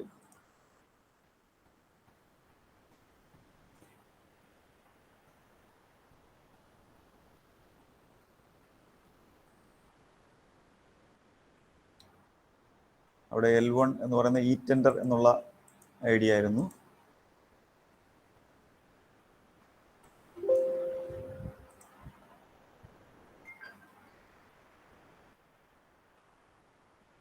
ആ എമൗണ്ട് ഇവിടെ കൊടുക്കാം. എമൗണ്ടിനാണ് L1 വന്നത്. അത് ആക്സെപ്റ്റ് ആണോ റിജക്റ്റ് ആണോ? റീസൺ അവിടെ L1 ആണ്. രണ്ടാമത്തെ എമൗണ്ട് ഞാൻ ഓർക്കുന്നില്ല, അത് കിടന്നോട്ടെ. ഞാൻ L2 എന്ന് കൊടുക്കുന്നു. ഞാൻ അത് പോയി എടുക്കുന്നില്ല, അത് ആക്സെപ്റ്റ് കൊടുക്കുന്നു. ബിഡ് റാങ്ക് ചോദിക്കുന്നത് L1 അല്ല, നമ്മൾ 1ഉം 2 കൊടുക്കേണ്ടത്. 2 ഓർഡറൊക്കെ ചിലപ്പോൾ തെറ്റിയിട്ടുണ്ടാവും. L1 ആയിരിക്കും, L2 ആയിരിക്കും ചിലപ്പോൾ മുകളിൽ കിടക്കുന്നത്. ആ ഒരു സീക്വൻസ് ഒന്നും കറക്റ്റ് ആവണമെന്നില്ല. ഇവിടെ നമ്മൾ ഇതെടുത്തിട്ട് നമുക്കത് സേവ് ചെയ്യാൻ പറ്റും. ഇത് ഡ്രാഫ്റ്റ് ആയിട്ട് സേവ് ചെയ്യാം. കാരണം ഒരാൾ ചെയ്ത് വെച്ചിട്ട് നമ്മുടെ ഓഫീസർ ഒന്നുകൂടെ കാണിച്ചിട്ട് ചെയ്യണമെങ്കിൽ നമുക്കത് സേവ് ചെയ്ത് ചെയ്യാൻ പറ്റും. പാർഷ്യലി ബിറ്റ്സ് 2 ബിറ്റ്സ് സേവ്ഡ് എന്ന് പറഞ്ഞ് അതാക്കിയിട്ട് ഇനി നമ്മളിവിടെ ശ്രദ്ധിക്കേണ്ട ഒരു കാര്യം, ഇവിടെ ഇപ്പോൾ ഒരു 5 കോൺട്രാക്ടേഴ്സ് ഉണ്ടെന്ന് വിചാരിക്കുക. ഈ 5 കോൺട്രാക്ടേഴ്സിനെ നമ്മൾ ഇനി ഈ സ്റ്റേജിൽ ഹോൾഡ് ചെയ്യേണ്ട കാര്യമില്ല. കാരണം ഈ ഫിനാൻഷ്യൽ ഇവാലുവേഷൻ എന്ന് പറയുന്നത് നമ്മുടെ ഓഫീസിൽ തീരുമാനം എടുത്തു കഴിഞ്ഞു. ഇതിൽ ആരാണ് നമുക്ക് ലോവസ്റ്റ്, ആർക്കാണ് ഈ വർക്ക് അവാർഡ് ചെയ്യുന്നത്, ഓർ ഈവൻ വർക്ക് അവാർഡ് ചെയ്ത് വർക്ക് ഓർഡർ ഇഷ്യൂ ചെയ്ത് കഴിഞ്ഞു. ആ സ്റ്റേജിലാണ് നമ്മൾ ഫിനാൻഷ്യൽ ഇവാലുവേഷൻ ചെയ്യുന്നത്. ടെക്നിക്കൽ ഇവാലുവേഷനും ഫിനാൻഷ്യൽ ഇവാലുവേഷനും സിംഗിൾ കവറിൻ്റെ കാര്യത്തിൽ കണ്ടിന്യൂസ് ആയിട്ട് അപ്പോൾ തന്നെയാണ് ചെയ്യുന്നത്. അപ്പോൾ വർക്ക് നമ്മുടെ ഫയൽ തീരുമാനം എടുത്തു എന്ന് പറഞ്ഞാൽ എന്തുവാണ്? ആരാണ് ലോവസ്റ്റ് എന്ന് നമ്മൾ അനലൈസ് ചെയ്തു, ആർക്കാണ് വർക്ക് കൊടുക്കേണ്ടതെന്ന് തീരുമാനിച്ചു, വർക്ക് ഓർഡർ ഇഷ്യൂ ചെയ്തു. വർക്ക് ഓർഡർ ഇഷ്യൂ ചെയ്യുന്ന സ്റ്റേജിൽ നമുക്ക് സിംഗിൾ കവറിൽ ഇങ്ങനെ ചെയ്താൽ മതിയാവും. ആ സ്റ്റേജിൽ നമുക്ക് ഒരാളിന് വർക്ക് ഓർഡർ കൊടുത്താൽ ബാക്കിയുള്ള 5 കോൺട്രാക്ടേഴ്സ് അല്ലെങ്കിൽ 2 കോൺട്രാക്ടേഴ്സ് ഉണ്ടെങ്കിൽ അവരെല്ലാം നമ്മളിനി ഹോൾഡ് ചെയ്യേണ്ട ആവശ്യമില്ല. കാരണം അവരുടെ EMDന് തിരിച്ചു കിട്ടുന്നത് അവരെപ്പോഴെങ്കിലും റിജക്റ്റ് ചെയ്യുകയോ അല്ലെങ്കിൽ ആരുടെയെങ്കിലും പേരിൽ അവാർഡ് ഓഫ് കോൺട്രാക്ട് എൻട്രി ചെയ്താൽ മാത്രമേ നമുക്ക് ബാക്കിയുള്ളവരുടെ EMD തിരിച്ചു കിട്ടൂ. വാട്ടർ അതോറിറ്റിയിൽ നിന്ന് പങ്കെടുക്കുന്നവരുടെ പ്രത്യേക ശ്രദ്ധയ്ക്ക് ഞാൻ പറയുകയാണ്, വാട്ടർ അതോറിറ്റിയിൽ ഓൾറെഡി ഒരു ഡയറക്ഷൻ ഉണ്ട്. L1ഉം L2ഉം ഒഴികെ ഉള്ളവരുടെ EMD ടെൻഡർ ഓപ്പണിംഗ് കഴിഞ്ഞാൽ റിലീസ് ചെയ്യണം എന്നൊരു ഡയറക്ഷൻ ഉണ്ട്. നമുക്ക് ഓപ്പണിംഗ് സ്റ്റേജിൽ നമുക്ക് ചെയ്യാനത് പറ്റത്തില്ല. ഈ ഫിനാൻഷ്യൽ ഇവാലുവേഷൻ സ്റ്റേജിലെങ്കിലും നമ്മളത് ചെയ്യുക. അപ്പോൾ L1ഉം L2ഉം അക്സെപ്റ്റ് ചെയ്യുക, ബാക്കിയുള്ളവരെല്ലാം നമ്മളിവിടെ റിജക്റ്റ് സെലക്ട് ചെയ്യുക. ഇവിടെ നമുക്ക് 2 പേരെ ഉള്ളതുകൊണ്ട് ഞാൻ അത് സെലക്ട് ചെയ്യുന്നില്ല. ബാക്കിയുള്ളവരെല്ലാം റിജക്റ്റ് സെലക്ട് ചെയ്താൽ അവരുടെ എല്ലാം EMD ഓട്ടോമാറ്റിക്കായിട്ട്, നമുക്ക് EMD റിലീസ് എന്നൊരു പ്രത്യേക പ്രോസസ്സ് ഇല്ല. അവരുടെ എല്ലാം EMD, നമ്മൾ റിജക്റ്റ് ചെയ്യപ്പെടുന്നവരുടെ എല്ലാം EMD ഓട്ടോമാറ്റിക്കായിട്ട് അവർക്ക് അടുത്ത ദിവസങ്ങളിൽ 2 ദിവസത്തിനുള്ളിൽ അവരുടെ അക്കൗണ്ടിലോട്ട് ക്രെഡിറ്റ് ആയിക്കോളും. അല്ലെങ്കിൽ എന്ത് പറ്റുമെന്ന് വെച്ചാൽ ഇനി ഒരാൾ എഗ്രിമെന്റ് വെക്കാൻ വരുന്നവരെ അല്ലെങ്കിൽ അത് തീർപ്പാക്കുന്നവരെയും ഇവരുടെ എല്ലാം EMD ഹോൾഡ് ആവും. ഇവരെല്ലാം എനിക്ക് വർക്ക് കിട്ടിയില്ല, എൻ്റെ EMD കിട്ടിയില്ല എന്ന് പറഞ്ഞ് പരാതിയുമായി നമ്മുടെ അടുത്ത് വരും. അതുകൊണ്ട് എപ്പോഴും നമ്മൾ ശ്രദ്ധിക്കേണ്ട രണ്ട് കാര്യങ്ങൾ. ഒന്ന്, എല്ലാ പ്രോസസ്സും നമ്മൾ ടൈമിൽ അതാത് സമയങ്ങളിൽ ചെയ്യുക. ഓപ്പണിംഗ് കഴിഞ്ഞ് ഇവാലുവേഷൻ വർക്ക് ഓർഡർ ഇഷ്യൂ ചെയ്യുന്ന സമയത്ത് തന്നെ അത് ചെയ്യുക. ഇത് എവിടെ നമ്മൾ ഇട്ടിരുന്നാൽ ഇത് പിന്നീട് ആരെങ്കിലും വന്ന് പറയുന്നവർ ഇത് പെൻഡിങ് ആയിട്ട് കിടക്കും, അല്ലെങ്കിൽ എന്തെങ്കിലും ഇഷ്യൂ വരുന്നവരെ നമ്മളിത് ഹോൾഡ് ചെയ്യേണ്ടി വരും, നമ്മൾ അറിയത്തില്ല. അപ്പോൾ എപ്പോഴും നമ്മൾ ശ്രദ്ധിക്കേണ്ടത്, നമ്മുടെ ഫയലിൽ ഒരു തീരുമാനം എടുത്ത് വർക്ക് ഓർഡർ ഇഷ്യൂ ചെയ്താൽ അപ്പോഴേക്കും നമ്മൾ ഫിനാൻഷ്യൽ വാല്യുവേഷൻ എൻട്രി ചെയ്ത് കംപ്ലീറ്റ് ചെയ്തിരിക്കണം. അത് ചെയ്യാത്തിടത്തോളം ഓഫീസുകളിൽ ഡിസ്പ്യൂട്ടുകളും കംപ്ലൈൻറ്റുകളും ഒത്തിരി വന്നുകൊണ്ടിരിക്കും. അപ്പോൾ അവിടെ നമ്മൾ പറഞ്ഞു L1ഉം L2ഉം ഒഴികെ ഉള്ളവരുടെ എല്ലാം റിജക്റ്റ് ചെയ്യുക. L1ഉം L2ഉം നിർത്തുക. L2ന് നിർത്താൻ നമുക്ക് റൂളുണ്ട്. കാരണം L1 വർക്ക് എടുത്തില്ലെങ്കിൽ നമുക്ക് കൊടുക്കേണ്ട ആളാണ് L2. L2ന് താഴോട്ടുള്ള ആളിന് കൊടുക്കാൻ വേറെ പ്രത്യേകിച്ച് റൂളൊന്നുമില്ല. അതുകൊണ്ട് നമുക്ക് L1ഉം L2ഉം നമ്മൾ നിർത്തിയിട്ട് ബാക്കിയുള്ളവരെയെല്ലാം റിജക്റ്റ് ചെയ്യുക. അതിനുള്ള റീസണും ചെയ്ത് സേവ് ആസ് ഡ്രാഫ്റ്റ് വേണമെങ്കിൽ കൊടുക്കാം, ഇല്ലെങ്കിൽ അവിടെ നമുക്ക് സബ്മിറ്റ് കൊടുക്കാം. ഒന്നാമത്തെയും രണ്ടാമത്തെ ആളിനെ അക്സെപ്റ്റ് ചെയ്തു, ബാക്കിയുള്ളവരെ എല്ലാം നമ്മൾ റിജക്റ്റ് ചെയ്തു. വീണ്ടും നമ്മൾ ആ ടെക്നിക്കൽ ഇവാലുവേഷൻ ഉണ്ടായിരുന്ന അതേ പേജിൽ തന്നെയാണ് വന്നത്. അവിടെ നമ്മൾ ഫിനാൻഷ്യലാണ് ചെയ്യുന്നത്. നേരത്തെ ടെക്നിക്കൽ ആയിരുന്നു. ഇന്റേണൽ ആണോ എക്സ്റ്റേണൽ ആണോ ഇവാലുവേഷൻ എന്നുള്ളത് അത് ഇന്റേണൽ തന്നെയാണ്. ആരാണ് തീരുമാനമെടുത്തത്, അല്ലെങ്കിൽ കമ്മിറ്റി ആണെങ്കിൽ കമ്മിറ്റി മെമ്പേഴ്സിന്റെ ഡീറ്റെയിൽസ്. അവിടെ നമ്മൾ ഫിനാൻഷ്യൽ ഇവാലുവേഷന്റെ സമ്മറി അപ്ലോഡ് ചെയ്യുക. ഫിനാൻഷ്യൽ ഇവാലുവേഷൻ അവിടെ നമ്മൾ ബിഡ്, ഇവിടെയാണ് നമ്മൾ ബിഡ് കൺസിഡർ ചെയ്യുന്നത്. അപ്പോൾ പലപ്പോഴും ഒരു സംശയം വരാറുണ്ട്, ഒരു 4 ബിഡ് ഉണ്ടായിരുന്നു. രാജേഷ്, ഒരു മിനിറ്റ്, ഇവിടെ ഈ ക്വാളിറ്റി ബേസ്ഡ് ഇവാലുവേഷനിൽ ചിലപ്പോൾ ഈ ഒരു വ്യത്യാസം വരാം ഇനി അങ്ങോട്ട്. അത് വന്നേക്കാം. നമ്മളിപ്പോൾ നിലവിൽ തുടർന്ന് വരുന്ന സിംഗിൾ കവർ സിസ്റ്റം അല്ലെങ്കിൽ പെർസെൻറ്റേജ് വിളിക്കുന്ന അതിൻ്റെ ബാക്ക്ഗ്രൗണ്ടിൽ നിന്നുകൊണ്ട് ഞാൻ സംസാരിക്കുകയാണ്. ആ ടെക്നിക്കൽ ഇവാലുവേഷൻ, ഓട്ടോമാറ്റിക് ഇവാലുവേഷൻ അല്ലെങ്കിൽ ടെക്നിക്കൽ ഇവാലുവേഷൻ ക്രൈറ്റീരിയ കൊടുത്തുകൊണ്ടുള്ള ഇവാലുവേഷനൊക്കെ അത് വേറെ ഉണ്ട്. നമ്മൾ അതിലോട്ട് ഞാനിപ്പോൾ കടക്കുന്നില്ല. QSBCയിലോട്ട് പോകണമെന്നൊക്കെ നമുക്കിപ്പോൾ ഡയറക്ഷൻസ് ഉണ്ട്. അപ്പോൾ ഇവിടെ നമ്മൾ പലപ്പോഴും ഒരു പ്രശ്നം വരുന്നത്, ഒരു 5-6 കോൺട്രാക്ടേഴ്സ് ഉണ്ട്. അതിലൊരാൾ വളരെ കുറഞ്ഞ റേറ്റ് കോട്ട് ചെയ്തു, അയാളാണ് ലോവസ്റ്റ്, പക്ഷേ അയാൾ ക്വാളിഫൈഡ് അല്ല എന്നൊരു ക്വറി വരാറുണ്ട്. അപ്പോൾ എന്ത് ചെയ്യും? അയാളാണ് ലോവസ്റ്റ് എന്ന് പറയുന്നത്. അപ്പോൾ ഞാനത് പറയുന്നത്, അയാൾ ലോവസ്റ്റ് അല്ല. ആക്ച്വലി ഒരാളിൻ്റെ ഓഫർ നമ്മൾ കൺസിഡർ ചെയ്യണമെങ്കിൽ അയാൾ ക്വാളിഫൈഡ് ആയിരിക്കണം. അതിനാണ് നമ്മൾ ടെക്നിക്കൽ ഇവാലുവേഷനും ഫിനാൻഷ്യൽ ഇവാലുവേഷനും പ്രത്യേകം ചെയ്യുന്നത്. ടെക്നിക്കലി ഒരാൾ ക്വാളിഫൈ ചെയ്യുന്നില്ല, അല്ലെങ്കിൽ നമ്മൾ പറഞ്ഞ ക്വാളിഫിക്കേഷൻ ക്രൈറ്റീരിയ ഒരാൾ അച്ചീവ് ചെയ്യുന്നില്ല എങ്കിൽ അതിൻ്റെ അർത്ഥം അയാളുടെ ഓഫർ നമ്മൾ കൺസിഡർ ചെയ്യുന്നില്ല, ആ ഓഫർ ഇല്ല, അത് വാലിഡ് അല്ല. അത് എത്ര തന്നെ താഴെ ആയിരുന്നാലും അങ്ങനെ ഒരു ഓഫർ നമുക്ക് അവിടെ ഇല്ല എന്നുള്ളതാണ്. അപ്പോൾ അതുകൊണ്ട് അത് ലോവസ്റ്റ് അയാളാണ് എന്നുള്ള പദപ്രയോഗം തന്നെ ശരിയല്ല എന്നാണ് എൻ്റെ വ്യക്തിപരമായ അഭിപ്രായം. അത് ശരിയാണോ ഇല്ലയോ എന്ന് ബാക്കിയുള്ളവർക്ക് തീരുമാനിക്കാം. അയാളുടെ ബിഡ് അവിടെ ഇല്ല, അയാൾ വാലിഡ് അല്ലാത്ത ഒരാൾ ഒരു കുറഞ്ഞ റേറ്റിൽ കൊണ്ട് ഇട്ടാൽ അത് നമ്മൾ ആ ബിഡേ കൺസിഡർ ചെയ്യുന്നില്ല, അയാളുടെ ഷെഡ്യൂളെ നമ്മൾ എടുക്കുന്നില്ല, അയാളല്ല ലോവസ്റ്റ്. ബാക്കിയുള്ളവരെ കമ്പയർ ചെയ്തിട്ടാണ് നമ്മൾ ലോവസ്റ്റ് എടുക്കേണ്ടത്. അപ്പോഴും നമ്മുടെ BOQ ഇവാലുവേഷൻ ഷീറ്റിൽ അയാളുടെ പേര് ഉണ്ടാവും എന്നുള്ളത് യാഥാർത്ഥ്യമാണ്. അപ്പോൾ ഇവിടെ നമ്മൾ ഫിനാൻഷ്യൽ ഇവാലുവേഷൻ്റെ സമ്മറിയാണ് ഇവിടെ അപ്ലോഡ് ചെയ്യുന്നത്. ഞാൻ ഒരു സാമ്പിൾ ഡോക്യുമെൻ്റ് പോലെ ഞാൻ ഫിനാൻഷ്യൽ ഇവാലുവേഷൻ ഒരു സമ്മറി പ്രിപ്പയർ ചെയ്ത് വെച്ചിട്ടുണ്ട്. ഞാനിവിടെ ഓപ്പൺ ചെയ്ത് കാണിക്കാം. നേരത്തെ ടെക്നിക്കൽ കാണിച്ച പോലെ തന്നെ ഇവിടെ നമ്മൾ പറയുന്നത്, ഇത്ര എമൗണ്ടിന് ഈ ഒരാളിൻ്റെ ഓഫർ നമ്മൾ ആക്സെപ്റ്റഡ് എന്നാണ് പറയുന്നത്. വർക്ക് ഓർഡർ, എന്നിട്ട് L1ന് വർക്ക് ഓർഡർ ഇഷ്യൂ ചെയ്യുന്നു എന്നുള്ള രീതിയിലാണ് നമ്മൾ ബാക്കിയുള്ളവരെല്ലാം റിജക്റ്റ് ചെയ്യുന്നു എന്ന രീതിയിലുള്ള സമ്മറി നമ്മൾ പ്രിപ്പയർ ചെയ്ത് വെക്കാം. ഇപ്പം നമ്മൾ ഇത് 2 കവർ സിസ്റ്റം ആണെങ്കിലാണ് ഈ ടെക്നിക്കൽ സമ്മറിയും ഫിനാൻഷ്യൽ സമ്മറിയും പ്രത്യേകം 2 സമയത്ത് വരുന്നത്. അതേസമയം സിംഗിൾ കവർ സിസ്റ്റം ആണെങ്കിൽ ഇത് രണ്ടും നമ്മൾ ഒരേ സമയം തന്നെയായിരിക്കും തീരുമാനിക്കുന്നത്. അങ്ങനെ വരുവാണെങ്കിൽ നമുക്ക് രണ്ടിനും കൂടെ സെയിം സമ്മറി തന്നെ ഉപയോഗിക്കുന്നതുകൊണ്ടും തെറ്റില്ല. ടെക്നിക്കലും ഫിനാൻഷ്യലും ഒറ്റ സമ്മറി ഉപയോഗിക്കാം സിംഗിൾ കവറിന്. Technical or financial valuation summary എന്ന് പറഞ്ഞ ഒറ്റ ഡോക്യുമെന്റ് തന്നെ രണ്ടിടത്തും നമുക്ക് സിംഗിൾ കവർ ആണെങ്കിൽ കയറ്റി വിടുന്നതിൽ തെറ്റില്ല. 2 ഇവാലുവേഷനും രണ്ടായിട്ടാണ് ചെയ്യുന്നത്. രണ്ട് ഇവാലുവേഷനിലും ചെയ്യുന്നത് 2 കാര്യങ്ങളാണ്. ഒന്ന് ടെക്നിക്കലി ക്വാളിഫൈഡ് ആണോ എന്നുള്ളതും, രണ്ടാമത്തത് അയാളുടെ ഫിനാൻഷ്യൽ ബിഡ് ലോവസ്റ്റ് ആണോ എന്നുള്ളതും. അപ്പോൾ നമുക്ക് സിംഗിൾ കവറിൽ രണ്ടും ഒരേ സമ്മറി ഉപയോഗിക്കുന്നതുകൊണ്ടും തെറ്റില്ല. അപ്പോൾ ആ ഒരു ഡോക്യുമെന്റ് ഞാനിവിടെ അപ്ലോഡ് ചെയ്യുവാണ്. ഇത് സിംഗിൾ കവർ സിസ്റ്റത്തിലുള്ള ഒരു ടെൻഡറാണ് ഞാനിവിടെ അപ്ലോഡ് ചെയ്യുന്നത്.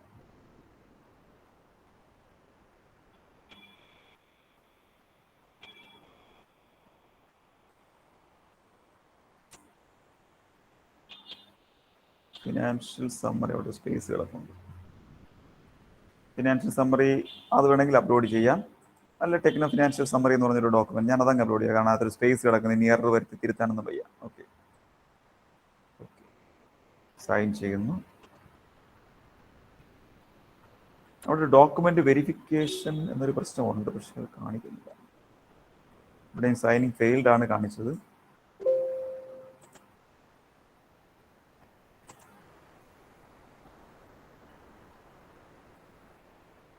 ഡെമോസൈറ്റിൽ അത്തരം എറേഴ്സ് ഇടയ്ക്കിടയ്ക്ക് വരും.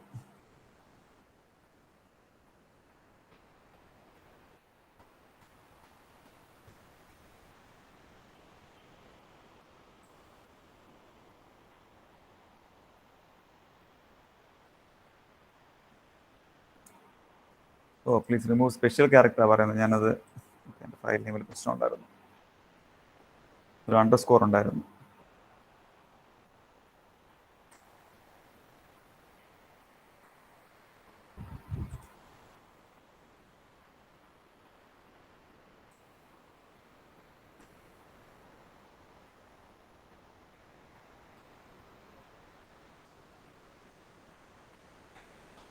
ഇത്ര എറേഴ്സ് നമ്മൾ ചെയ്യുന്നതിനൊപ്പം മാത്രമേ മനസ്സിലാക്കി പോകാൻ പറ്റത്തുള്ളൂ. എപ്പോഴും നമ്മൾ അങ്ങനെ ഒരു ക്ലിയർ ആയിരിക്കും എന്ന് പ്രതീക്ഷിക്കേണ്ട കാര്യമില്ല. ഇത്ര എറേഴ്സ് പക്ഷേ കൃത്യമായിട്ടുള്ള മെസ്സേജസ് തരുന്നതുകൊണ്ട് നമുക്ക് ക്ലിയർ ചെയ്യാൻ എളുപ്പമായിരിക്കും.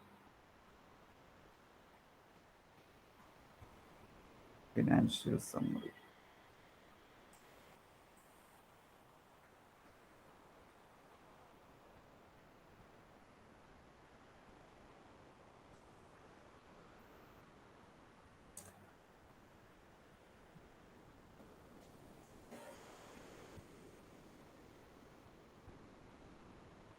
File signed successfully. ഞാൻ ആദ്യം ആ മെസ്സേജ് ശ്രദ്ധിച്ചില്ലായിരുന്നു. സേവ് ചെയ്യുന്നു. അത് സേവ് ചെയ്ത് കഴിഞ്ഞപ്പോഴേക്കും നോക്കി ശരിക്കും ലൈവ് സൈറ്റിൽ ഒരു വെരിഫിക്കേഷൻ പ്രോസസ് ഉണ്ടെന്നാണ് എൻ്റെ ഓർമ്മ. ഒരു ഡോക്യുമെന്റ് വെരിഫൈ ചെയ്ത് കൊടുക്കേണ്ടി വരും ചിലപ്പോൾ. വെരിഫിക്കേഷൻ പ്രോസസ്സ് ഇല്ല.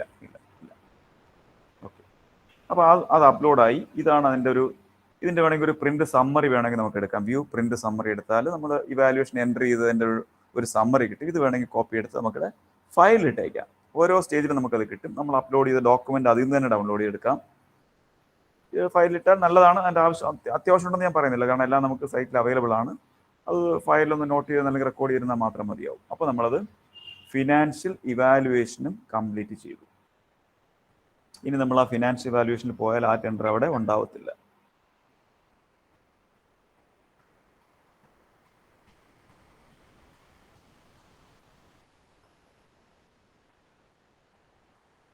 ടെൻഡർ ഐ ഡി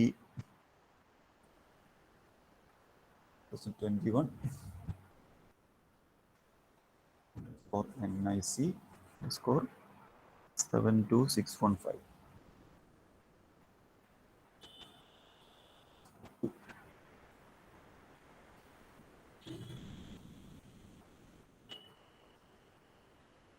ഞാനിവിടെ ഫിനാൻഷ്യൽ ഇവാലുവേഷനിൽ സെർച്ച് ചെയ്താൽ ഇനി അതവിടെ ഉണ്ടാവത്തില്ല, അതവിടെ നിന്ന് പോയി. ഈ സമയത്ത് ഫിനാൻഷ്യൽ ഇവാലുവേഷൻ നമ്മൾ ആരെങ്കിലും റിജക്റ്റ് ചെയ്തിട്ടുണ്ടെങ്കിൽ അവരുടെയൊക്കെ EMD പോയിട്ടുണ്ടാവും. ആരുടെയെങ്കിലും EMD ഫോർഫീറ്റ് ചെയ്യേണ്ട സാഹചര്യം ഉണ്ടെങ്കിൽ ഏതെങ്കിലും സ്റ്റേജിൽ അങ്ങനെ ഒരു സാഹചര്യം ഉണ്ടെങ്കിൽ ഫോർഫീറ്റ് ടെൻഡേഴ്സ് എന്നൊരു ഓപ്ഷൻ ഉണ്ട്. ഇതിനകത്ത് ഡെമോ സൈറ്റിൽ അത് ഇല്ല എന്നാണ് എനിക്ക് തോന്നുന്നത്. കാരണം നമുക്ക് ആ ഒരു പ്രോസസ് ഇവിടെ ചെയ്ത് കാണിക്കാൻ പറ്റത്തില്ല, കാരണം ആരുടെയും പേയ്മെന്റ് ഒന്നും ഇല്ലാത്തതുകൊണ്ട് ചെയ്ത് കാണിക്കാൻ പറ്റത്തില്ല. ഇവിടെ നമുക്ക് ഫോർഫീറ്റ് ടെൻഡേഴ്സ് എന്നൊരു ഓപ്ഷൻ ലൈവ് സൈറ്റിലുണ്ടാവും. അതെടുത്ത് ടെൻഡർ ID കൊടുത്താൽ നമുക്ക് ഇപ്പോൾ ക്യാൻസൽ അല്ലെങ്കിൽ റിജക്റ്റ് ചെയ്ത ആൾക്കാരുടെ ലിസ്റ്റ് അവിടെ ഉണ്ടാവും. അതിനെ നമുക്ക് ആ എമൗണ്ട് അന്ന് തന്നെ ചെയ്യുക. ആരെങ്കിലും റിജക്റ്റ് ചെയ്തിട്ടുണ്ടെങ്കിൽ നമ്മൾ ഫോർഫീറ്റ് ചെയ്യാൻ ഉദ്ദേശിക്കുന്നുണ്ടെങ്കിൽ അടുത്ത ദിവസത്തേക്ക് ഫോർഫീറ്റിംഗ് മാറ്റി വെക്കരുത്. അയാളെ റിജക്റ്റ് ചെയ്യുന്ന ദിവസം അല്ലെങ്കിൽ ടെൻഡർ ക്യാൻസലേഷൻ എന്ന് പറഞ്ഞാൽ റിജക്ഷൻ തന്നെയാണ്. ഒന്നുകിൽ ടെൻഡർ ക്യാൻസലേഷൻ ചെയ്യുന്ന ദിവസം അല്ലെങ്കിൽ അയാളെ റിജക്റ്റ് ചെയ്യുന്ന അതേ ദിവസം തന്നെ ഫോർഫീറ്റ് ടെൻഡേഴ്സും കൂടെ ചെയ്യുക. ഈ ഫോർഫീറ്റ് ടെൻഡേഴ്സ് ഓപ്ഷൻ ഡെമോ സൈറ്റിൽ ഇല്ല, കാരണം അത് ചെയ്ത് കാണിക്കാനേ പറ്റില്ല. അപ്പോൾ ഇവിടെ നിന്ന് ഫിനാൻഷ്യൽ ഇവാലുവേഷൻ കംപ്ലീറ്റ് ചെയ്തു. നെക്സ്റ്റ് പ്രോസസ്സ് എന്ന് പറയുന്നത് നമ്മുടെ ഞാനിവിടെ ഒരു ഓപ്പണിംഗ് നമ്മൾ ഓൾറെഡി ടെൻഡർ പറഞ്ഞു. ടെൻഡർ ഇവാലുവേഷൻ നമ്മൾ ടെക്നിക്കൽ ഇവാലുവേഷനാണ് ഇപ്പോൾ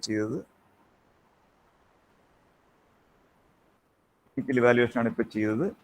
അതിൽ നിന്ന് നമ്മൾ ഫിനാൻഷ്യൽ ഓപ്പണിംഗ് ഞാൻ പറഞ്ഞില്ല, കാരണം അത് 2 കവർ സിസ്റ്റത്തിൽ മാത്രം വരുന്നതാണ് ഫിനാൻഷ്യൽ ഓപ്പണിംഗ്. നമ്മൾ ഇവിടെ നിന്ന് ടെക്നിക്കൽ ഓപ്പണിംഗിൽ നിന്ന് ഡയറക്റ്റ് ഫിനാൻഷ്യൽ ഓപ്പണിംഗ് ഇവാലുവേഷനിലോട്ടും പോയി. ടെക്നിക്കൽ ഇവാലുവേഷനിൽ നിന്ന് ഫിനാൻഷ്യൽ ഇവാലുവേഷനിലോട്ട് പോയി.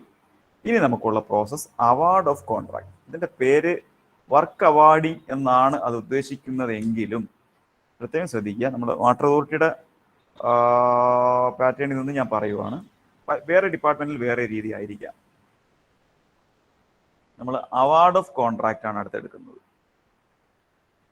ഇവിടെ ഫിനാൻഷ്യൽ ഇവാലുവേഷൻ കംപ്ലീറ്റ് ആയി കഴിഞ്ഞ ടെൻഡറുകളായിരിക്കും ഇവിടെ വരുന്നത്. AOC award of contract or എംപാനൽമെന്റ്. Contract ആയിരിക്കും, ചിലപ്പോൾ എംപാനൽ ചെയ്യുന്നതായിരിക്കാം. ഇവിടെ വന്ന് കിടപ്പുണ്ട്. ഈ ഒരു ടെൻഡറാണ് നമ്മളിപ്പോൾ അവാർഡ് ഓഫ് കോൺട്രാക്റ്റിൽ വന്ന് കിടക്കുന്നത്. ഓപ്പണിംഗ് എല്ലാം കംപ്ലീറ്റ് ചെയ്തു, ഫിനാൻസ് എല്ലാം കംപ്ലീറ്റ് ചെയ്തു. അവാർഡ് ഓഫ് കോൺട്രാക്ട് എന്ന് പറയുന്നത് ടെൻഡർ അവാർഡിംഗ് ആണെങ്കിലും നമ്മൾ ഇത് എൻ്റർ ചെയ്യുന്നത് എഗ്രിമെന്റ് ആരെങ്കിലും വെച്ചതിന് ശേഷം മാത്രമേ ചെയ്യാവൂ. കാരണം നമ്മൾ AOC എൻ്റർ ചെയ്യുക എന്ന് പറഞ്ഞാൽ ഒരാളിന് നമ്മൾ വർക്ക് അവാർഡ് ചെയ്ത് ടെൻഡർ ക്ലോസ് ചെയ്ത് മറ്റേ ആളെ ഒഴിവാക്കിയെന്നാണ് നമ്മൾ ഇതിനകത്ത് ചെയ്യുന്നത്. ഇതാണ് ആ പേജ്. ഈ 2 കോൺട്രാക്ടേഴ്സ് ഇവിടെ ഉണ്ടായിരുന്നു. അയാൾക്ക് അവാർഡഡ് വാല്യൂ ഒക്കെ നമ്മൾ എൻ്റർ ചെയ്ത്, അപ്പോൾ ഞാൻ കാണിക്കാം. ആർക്കാണോ അവാർഡ് ചെയ്യുന്നത് അല്ലെങ്കിൽ ആർക്കൊക്കെയാണോ അവാർഡ് ചെയ്യുന്നത് അത് നമ്മൾ എൻ്റർ ചെയ്ത് കൊടുത്ത് ഇത് ക്ലോസ് ചെയ്യുകയാണ് ചെയ്യുന്നത്. അപ്പോൾ ഇത് ക്ലോസ് ചെയ്ത് കഴിഞ്ഞാൽ നെക്സ്റ്റ് എന്ന് പറയുന്നത് ഇവരുടെ EMD അതിനോടൊപ്പം റിലീസാവും. അപ്പോൾ നമ്മൾ വർക്ക് അവാർഡ് ചെയ്ത സ്റ്റേജിൽ ഇത് ചെയ്താൽ എന്ത് പറ്റുമെന്ന് വെച്ചാൽ, വർക്ക് അവാർഡ് ചെയ്യുന്ന സ്റ്റേജിൽ ഇത് നമ്മൾ ഇത് ചെയ്യുവാണെങ്കിൽ നമ്മൾ വർക്ക് ഓർഡർ ഇഷ്യൂ ചെയ്തു, ഈ AOC എൻ്റർ ചെയ്യുമ്പോഴേക്കും അവരുടെ EMD എല്ലാം അവരുടെ അക്കൗണ്ടിൽ ക്രെഡിറ്റ് ആവും. ചില അവസരത്തിലെങ്കിലും L1 എഗ്രിമെന്റ് വെക്കാൻ വരത്തില്ല. L1 എഗ്രിമെന്റ് വെക്കാൻ വന്നില്ലെങ്കിൽ നമ്മുടെ പ്രോസസ്സ് 2 എണ്ണമാണ്. ഒന്ന്, വരാത്തയാളുടെ എഗ്രിമെന്റ് വെക്കാൻ വരാത്തയാളുടെ EMD ഫോർഫീറ്റ് ചെയ്യുക. മറ്റ് ചില ഡിപ്പാർട്ട്മെന്റ്സിൽ നമ്മൾ ചെയ്യുന്ന പ്രൊസീജിയർ അല്ല ചെയ്യുന്നത്. ആരെങ്കിലും ഉണ്ടെങ്കിൽ അറിയാം. നമ്മൾ അവിടെ ചെയ്യുന്നത് ഒരുപക്ഷെ അവരുടെ സെക്യൂരിറ്റി എമൗണ്ടിൽ EMD അഡ്ജസ്റ്റ് ചെയ്യായിരിക്കും ചെയ്യുന്നത്, പിന്നീടായിരിക്കും റിലീസ് ചെയ്യുന്നത്. നമ്മളിവിടെ വാട്ടർ അതോറിറ്റി അങ്ങനെയല്ല ചെയ്യുന്നത്. വാട്ടർ അതോറിറ്റിയിലൂടെ EMD അടയ്ക്കുന്നത് വാട്ടർ അതോറിറ്റി വരുന്നില്ല, അതൊരു സസ്പെൻസ് അക്കൗണ്ടിൽ SBI തന്നെ നിലനിർത്തിയിരിക്കുകയാണ് ചെയ്യുന്നത്. നമ്മൾ ഈ ക്യാൻസലേഷനോ AOCയോ എൻ്റർ ചെയ്യുന്ന അനുസരിച്ച് അവർക്ക് റീഫണ്ട് ആയി പോകും. അപ്പോൾ വർക്ക് ഓർഡർ ഇഷ്യൂ ചെയ്യുന്ന സമയത്ത് തന്നെ നമ്മൾ അവാർഡ് ഓഫ് കോൺട്രാക്ട് എൻ്റർ ചെയ്താൽ അവരുടെ EMD പോവും. ഇൻ കേസ് കോൺട്രാക്ട് എഗ്രിമെന്റ് വയ്ക്കാൻ വന്നില്ലെങ്കിൽ നമ്മൾ വെട്ടിലാവും. അവർ EMD ആടെ നിന്ന് ഫോർഫീറ്റ് ചെയ്യാൻ പറ്റത്തില്ല. മാത്രമല്ല, ഒരാൾ എഗ്രിമെന്റ് വയ്ക്കാൻ വന്നില്ലെങ്കിൽ അടുത്ത പ്രോസസ്സ് എന്ന് പറയുന്നത് രണ്ടാമത്തെ L2വിനോട് നമ്മൾ ചോദിക്കുകയാണ് ചെയ്യുന്നത്, നിങ്ങൾക്ക് ഒന്നാമത്തെ ആളുടെ റേറ്റിൽ ചെയ്യാൻ താല്പര്യമുണ്ടോ? അങ്ങനെ നമ്മൾ അയാൾ ചോദിക്കണമെങ്കിൽ അയാളുടെ ഓഫർ നമുക്കിവിടെ ഉണ്ടാവണം. അയാളുടെ ഓഫർ ഉണ്ടാവുന്നത് അയാളുടെ EMD എങ്കിലും നമ്മുടെ കയ്യിൽ ഉണ്ടാവണം. അതുമില്ല. അപ്പോൾ രണ്ടാമത്തെ ആളുടെ അയാൾ എഗ്രി ചെയ്യുന്നില്ലെങ്കിൽ ഫോർഫീറ്റ് ചെയ്യേണ്ട ആവശ്യമൊന്നും വരുന്നില്ല. കാരണം അയാൾ തന്ന ഓഫറിൽ നല്ല നമ്മൾ കൊടുക്കുന്നത്. ഒന്നാമത്തെ ആളിന്റെ ഓഫറിൽ ചെയ്യാൻ താല്പര്യമുണ്ടോ എന്ന് ചോദിക്കുകയാണ് ചെയ്യുന്നത്. താല്പര്യമില്ല എന്ന് പറഞ്ഞാൽ അയാളെ ഒഴിവാക്കാൻ കുഴപ്പമൊന്നുമില്ല. പക്ഷെ ഒന്നാമത്തെ ആളുടെ EMD നമ്മൾ ഫോർഫീറ്റ് ചെയ്യേണ്ടി വരും. അതുകൊണ്ടാണ് നമ്മൾ എഗ്രിമെന്റ് വെച്ചതിന് ശേഷം മാത്രമേ AOC എൻ്റർ ചെയ്യാവുന്ന. AOC എന്ന് അവാർഡ് ഓഫ് കോൺട്രാക്ട് തന്നെയാണ്. വർക്ക് അവാർഡ് ചെയ്തതിന്റെ ഡീറ്റെയിൽസ് തന്നെയാണ് നമ്മളിവിടെ എൻ്റർ ചെയ്യുന്നത്. ഒരിക്കലും എഗ്രിമെന്റ് വെച്ചതിന്റെ ഡീറ്റെയിൽസ് അല്ല എൻ്റർ ചെയ്യുന്നത്.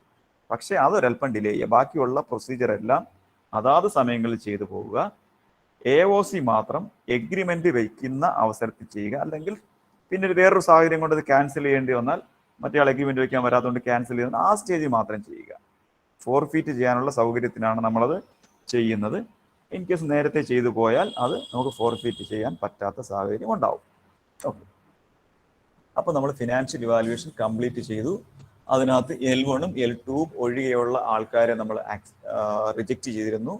L1ഉം L2ഉം മാത്രമാണ് നമ്മളിവിടെ അക്സെപ്റ്റ് ചെയ്തത്. റിജക്ഷൻ ഞാൻ കാണിച്ചിരുന്നില്ല, ഞാൻ പറഞ്ഞിട്ടേ ഉള്ളൂ. അപ്പോൾ L1ഉം L2ഉം അക്സെപ്റ്റ് ചെയ്ത ആൾക്കാരെല്ലാം ഇവിടെ വന്നിട്ടുണ്ട്. അപ്പോൾ നമ്മൾ ഈ കോൺട്രാക്ട് വാല്യൂ ടോട്ടൽ ഈ വർക്ക് എത്ര രൂപയ്ക്കാണ് അവാർഡ് ചെയ്യുന്നത് എന്ന് നമ്മളിവിടെ ടൈപ്പ് ചെയ്യുകയാണ്. ഞാൻ ആ എമൗണ്ട് ഒക്കെ മറന്നുപോയി, ഞാൻ വെറുതെ ഒരു എമൗണ്ട് ഒക്കെ ടൈപ്പ് ചെയ്യുകയാണ്. ഓക്കെ, ഒരു ഡിസ്ക്രിപ്ഷൻ ഉണ്ടെങ്കിൽ നമുക്കിവിടെ ടൈപ്പ് ചെയ്യാം, അത് ഓപ്ഷണലാണ്. ഉണ്ടെങ്കിൽ നമുക്ക് ടൈപ്പ് ചെയ്യാം. ഇവിടെ നമ്മൾ AOC ഡീറ്റെയിൽസ് എൻ്റർ ചെയ്യണം. എന്ന് പറഞ്ഞാൽ നമ്മൾ വർക്ക് ഓർഡറിന്റെ കോപ്പി അറ്റാച്ച് ചെയ്താൽ മതിയാവും. അല്ലെങ്കിൽ ഒരു AOC എന്ന് പറഞ്ഞ സമ്മറി നമ്മൾ ഉണ്ടാക്കി വെച്ചാലും മതിയാവും. AOCയുടെ കോപ്പി ഇവിടെ ഞാനൊരു വെറുതെ ഒരു വർക്ക് ഓർഡറിന്റെ കോപ്പി എടുത്തിട്ടുണ്ട് അപ്ലോഡ് ചെയ്യാനായിട്ട്. സാധാരണ നമ്മൾ ഓഫീസിൽ ഇഷ്യൂ ചെയ്യുന്ന വർക്ക് ഓർഡറിന്റെ ഒരു കോപ്പി അതിവിടെ നമ്മൾ അപ്ലോഡ് ചെയ്യാം.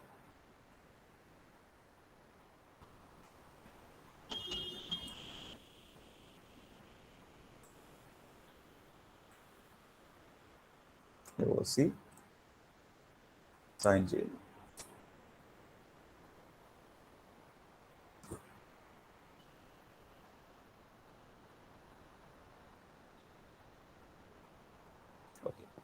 Signed successfully. അടുത്ത് ചോദിക്കുന്നത് കോൺട്രാക്ട് ഡേറ്റ് ആണ്. കോൺട്രാക്ട് ഡേറ്റ് എന്ന് പറഞ്ഞാൽ നമ്മളെ സംബന്ധിച്ച് ഒരു വർക്ക് സ്റ്റാർട്ടിംഗ് ഡേറ്റ് എന്ന് മുതൽ സ്റ്റാർട്ട് ചെയ്യണമെന്ന് വെച്ചാൽ വർക്ക് ഓർഡർ കൊടുത്ത ഡേറ്റ് ആണ് നമ്മൾ സ്റ്റാർട്ടിംഗ് ഡേറ്റ്, അല്ലെങ്കിൽ നമ്മുടെ വർക്കിങ്ങിന്റെ പീരീഡ് സ്റ്റാർട്ട് ചെയ്യുന്നത്. അവരുടെ കോൺട്രാക്ട് പീരീഡ് സ്റ്റാർട്ട് ചെയ്യുന്നത് എന്നാണെന്ന് ചോദിച്ചാൽ ആ വർക്ക് കംപ്ലീറ്റ് ചെയ്യേണ്ട പീരീഡ് സ്റ്റാർട്ട് ചെയ്യുന്നത് വർക്ക് ഓർഡർ കൊടുത്ത ഡേറ്റിലാണ്.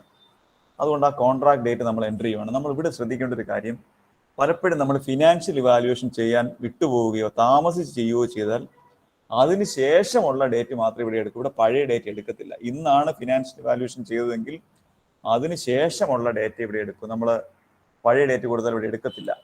ഞാൻ കാണിക്കും. ഇന്ന് 31-നാണ് നമ്മളിവിടെ ഫിനാൻഷ്യൽ ഇവാലുവേഷൻ എൻ്റർ ചെയ്തത്. ഒരുപക്ഷെ വർക്ക് അവാർഡൊക്കെ നേരത്തെ നമ്മൾ ചെയ്തിട്ടുണ്ടാവാം, പക്ഷെ എൻ്റർ ചെയ്തതെന്നാണ്. നമ്മൾ കോൺട്രാക്ട് പീരീഡ് കൊടുക്കുന്നത് ഈ മാസം 15-ാം തീയതി മുതൽ 90 ദിവസം ആണെങ്കിൽ ഇത് എടുക്കത്തില്ല. നമ്മൾ സേവ് കൊടുക്കുമ്പോഴേക്കും ഇത് എടുക്കത്തില്ല. ഞാൻ എറർ കാണിക്കാം. അപ്പോൾ കൃത്യമായി ഫിനാൻഷ്യൽ വാല്യുവേഷൻ കൃത്യസമയത്ത് ചെയ്താൽ മാത്രമേ ഇത് മാച്ച് ചെയ്യത്തുള്ളൂ. ഈ ഒരു കോൺട്രാക്ട് സ്റ്റാർട്ട് ഡേറ്റും ഈ ഒരു പീരീഡ്, ഈ പീരീഡ് ആക്ച്വലി നമ്മൾ ടെൻഡർ ക്രിയേറ്റ് ചെയ്യുമ്പോൾ തന്നെ കൊടുത്ത കംപ്ലീഷൻ പീരീഡാണ്. അപ്പോൾ ഇത് മാച്ച് ചെയ്യാതെ വന്നു പോയി ഡേറ്റ് മാറ്റി കൊടുത്താൽ. അതുകൊണ്ട് ആ ഫിനാൻഷ്യൽ വാല്യുവേഷൻ വരെയുള്ള പ്രോസസ്സ് കൃത്യമായി ആ സമയത്ത് തന്നെ ചെയ്തു പോവുക. ആ ബിഡറുടെ ഡീറ്റെയിൽസ് എല്ലാം ഇവിടെ ഉണ്ട്. അവാർഡഡ് വാല്യൂ, ഒരാളിന് അവാർഡ് ചെയ്യുന്ന എമൗണ്ട് എത്രയാണെന്നുള്ളത്. ഇതിപ്പോൾ നമുക്ക് ചില അവസരത്തിലെങ്കിലും ഒന്നിലധികം കോൺട്രാക്ടേഴ്സിന് നമുക്ക് ഡിസ്ട്രിബ്യൂട്ട് ചെയ്ത് കൊടുക്കേണ്ടി വരും വർക്ക് ഓർഡർ. അങ്ങനെയും നമുക്ക് ചെയ്യാൻ പറ്റും. അല്ല, ഒരാളിന്, മിക്കവാറും വർക്കുകളിലെല്ലാം നമ്മൾ ഒരാളിനായിരിക്കും ചെയ്യുന്നത്. അങ്ങനെയാണെങ്കിൽ ഒരാളിന് മാത്രമായിരിക്കും വരുന്നത്. ആർക്കാണോ വർക്ക് അവാർഡ് ചെയ്യുന്നത് അയാളുടെ AOCയുടെ അവിടെ ടിക്ക് ചെയ്യുക. രണ്ടാമത്തെ ആളിനെ ടിക്ക് ചെയ്യേണ്ട ആവശ്യമില്ല. അതേസമയം ഡിസ്ട്രിബ്യൂട്ട് ചെയ്യുകയാണെങ്കിൽ അയാളുടെ പേരിൽ നമ്മൾ ടിക്ക് ചെയ്യുക. ഇവിടെ നമ്മൾ എഗ്രിമെന്റ് എക്സിക്യൂട്ട് ചെയ്ത സ്റ്റേജിലാണ് നമ്മൾ ഇത് എൻ്റർ ചെയ്യുന്നത്.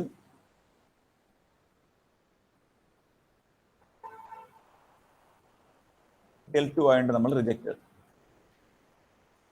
L2 rejected. ഇവിടെ നമ്മൾ ടിക്ക് ചെയ്യുന്നില്ല, കാരണം ഇയാൾക്കല്ല നമ്മൾ AOC എൻട്രി ചെയ്യുന്നത്. അപ്പോൾ നമ്മളിത് റിജക്ഷൻ ആണ്. ഇവിടെ അക്സെപ്റ്റ് ചെയ്യുന്ന ആളിന്റെ EMD നമുക്ക് ഫോർഫിറ്റ് ചെയ്യേണ്ട സാഹചര്യം ഉണ്ടെങ്കിൽ പറ്റത്തില്ല. റിജക്റ്റ് ചെയ്യുന്ന ആളിന്റെ നമുക്ക് ഫോർഫിറ്റ് ചെയ്യേണ്ട സാഹചര്യം ഉണ്ടെങ്കിൽ അത് ചെയ്യാൻ പറ്റും. സേവ് കൊടുക്കുമ്പോൾ contract date should be greater than or equal to financial evaluation date ആണ്. നമ്മൾ എന്നാണോ ഫിനാൻഷ്യൽ ഇവാലുവേഷൻ ചെയ്തിരിക്കുന്നത് അതിനുശേഷം മാത്രമേ നമുക്ക് കോൺട്രാക്ട് ഡേറ്റ് എൻട്രി ചെയ്യാൻ പറ്റൂ. അതുകൊണ്ട് ഫിനാൻഷ്യൽ ഇവാലുവേഷൻ നമ്മുടെ ഫയലിൽ പ്രോസസ് ചെയ്യുന്ന ദിവസം തന്നെ, വർക്ക് ഓർഡർ ആവുന്ന ദിവസം തന്നെ എൻ്റർ ചെയ്യാൻ ശ്രദ്ധിക്കുക. ഇല്ലെങ്കിൽ ഈ ഡേറ്റ് പിന്നെ മാറ്റി കൊടുക്കേണ്ടി വരും. ആ മാറ്റി കൊടുക്കുന്ന ഡേറ്റ് മുതൽ 90 ദിവസം ആണോ എന്ന് ചോദിച്ചാൽ അവർക്ക് അങ്ങനെ ആയിരിക്കത്തില്ല. അതിനകത്തുള്ള എൻട്രി തെറ്റിക്കിടക്കും. ഒരാളെടുത്ത് വ്യൂ ചെയ്യുമ്പോൾ ആ ഡേറ്റ് മാറിക്കിടക്കും. എനിക്കിപ്പോൾ 31 മാത്രമേ കൊടുക്കാൻ പറ്റൂ.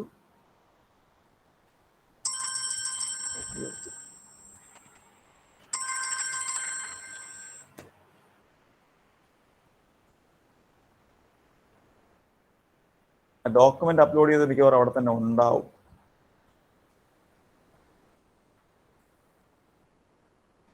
എഗ്രിമെന്റ് എക്സിക്യൂട്ടഡ് ആണ് എഴുതേണ്ടത്.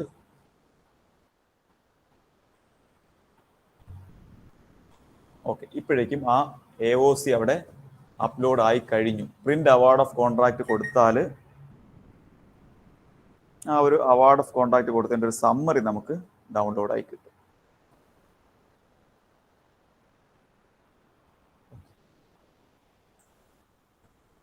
ഇവിടെ നമുക്ക് ഡേറ്റ് ചേഞ്ച് ചെയ്യാൻ പറ്റത്തില്ല. അതങ്ങനെ കാണിക്കുന്നു എന്ന് മാത്രമേ ഉള്ളൂ, ചേഞ്ച് ചെയ്യാൻ പറ്റത്തില്ല. അപ്പോൾ ഇനി നമുക്ക് ഇതിനകത്ത് ഈ ഒരു ടെൻഡർ എടുത്താൽ അതിൻ്റെ ആ പ്രോസസ്സിങ് കംപ്ലീറ്റ് ആയി കഴിഞ്ഞു. നമ്മളൊരു സിംഗിൾ കവറിലുള്ള ടെൻഡർ നമ്മൾ ഓപ്പൺ ചെയ്ത് ഇവാലുവേഷൻ അവാർഡ് ഓഫ് കോൺട്രാക്ട് കൊടുത്തു കഴിഞ്ഞു. ഇനി നമ്മൾ നോക്കിയാൽ ഇതിനകത്തൊരു കൊറിജൻഡർ എടുത്ത് നോക്കാം. ഇതിനകത്ത് ഏതെങ്കിലും ഒരു കൊറിജൻഡർ നമുക്കിപ്പോൾ അവൈലബിൾ ആണോ എന്ന്. ക്രിയേറ്റ് കൊറിജൻഡർ കൊടുത്താൽ ഈ ഒരു സ്റ്റേജിൽ നമ്മുടെ സ്റ്റേജ് ഓർക്കുക, എല്ലാ പ്രോസസ്സും കംപ്ലീറ്റ് ചെയ്ത് അവാർഡ് ഓഫ് കോൺട്രാക്ട് എൻട്രി ചെയ്ത് കഴിഞ്ഞു. ഇവിടെ നമുക്കൊരു പുതിയ, നമ്മൾ നേരത്തെ ഒന്നും കാണാത്തൊരു കൊറിജൻഡർ ടൈപ്പ് വന്നിട്ടുണ്ട്. ആഡ് കൊറിജൻഡർ, അല്ലെങ്കിൽ AOC കൊറിജൻഡർ. നമ്മുടെ AOC കൊറിജൻഡർ എന്ന് പറഞ്ഞാൽ അതിനകത്ത് നമ്മൾ നേരത്തെ എൻട്രി ചെയ്ത ഡീറ്റെയിൽസിൽ ഏതെങ്കിലും ഡോക്യുമെന്റ്, നമ്മൾ അപ്ലോഡ് ചെയ്ത ഡോക്യുമെന്റിൽ പ്രശ്നം, AOC ഡോക്യുമെന്റിൽ വ്യത്യാസം ഉണ്ടെങ്കിൽ മാത്രമേ ഇവിടെ ചെയ്യാൻ പറ്റൂ.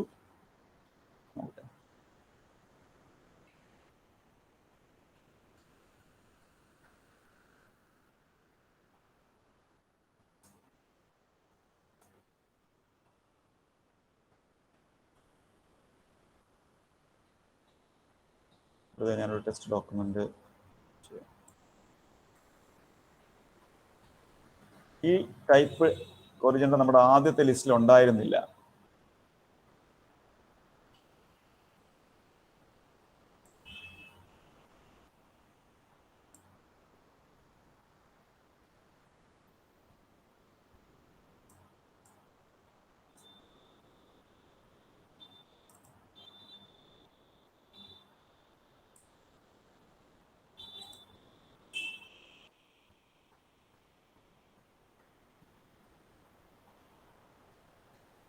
ആ കൊറിജൻഡർ നമ്മൾ അപ്ലോഡ് ചെയ്യേണ്ട സാഹചര്യത്തിനുള്ള നോട്ടീസാണ് ഈ അപ്ലോഡ് ചെയ്യുന്നത്. ഇവിടെ നമുക്ക് ഒരു ഡോക്യുമെന്റ് അപ്ലോഡ് ചെയ്ത് വെരിഫൈ കൊടുത്തു.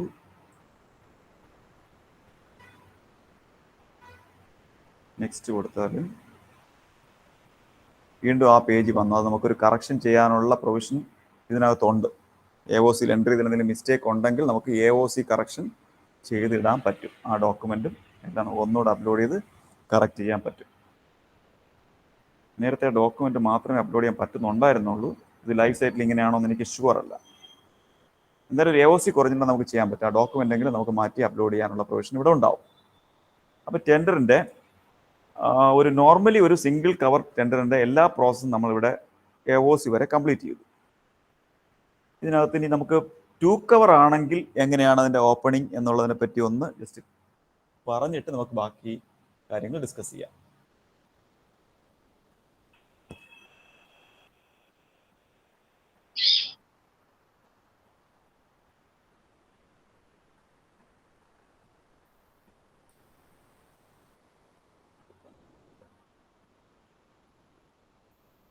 ഇപ്പം നമ്മൾ സിംഗിൾ കവറിൻ്റെ ഒരു ഫുൾ പ്രോസസ്സ് നമ്മൾ കംപ്ലീറ്റ് ചെയ്തു. ഇനി അതൊരു 2 കവർ ആണെങ്കിൽ എന്താ ഡിഫറൻസ് എന്ന് മാത്രം നമുക്ക് പറഞ്ഞു പോകാം. തുടക്കം തൊട്ടേ പറയുന്നില്ല. ഞാനൊരു 2 കവർ സിസ്റ്റത്തിലുള്ള ഒരു ടെൻഡർ ഇവിടെ ക്രിയേറ്റ് ചെയ്തിട്ടുണ്ട്.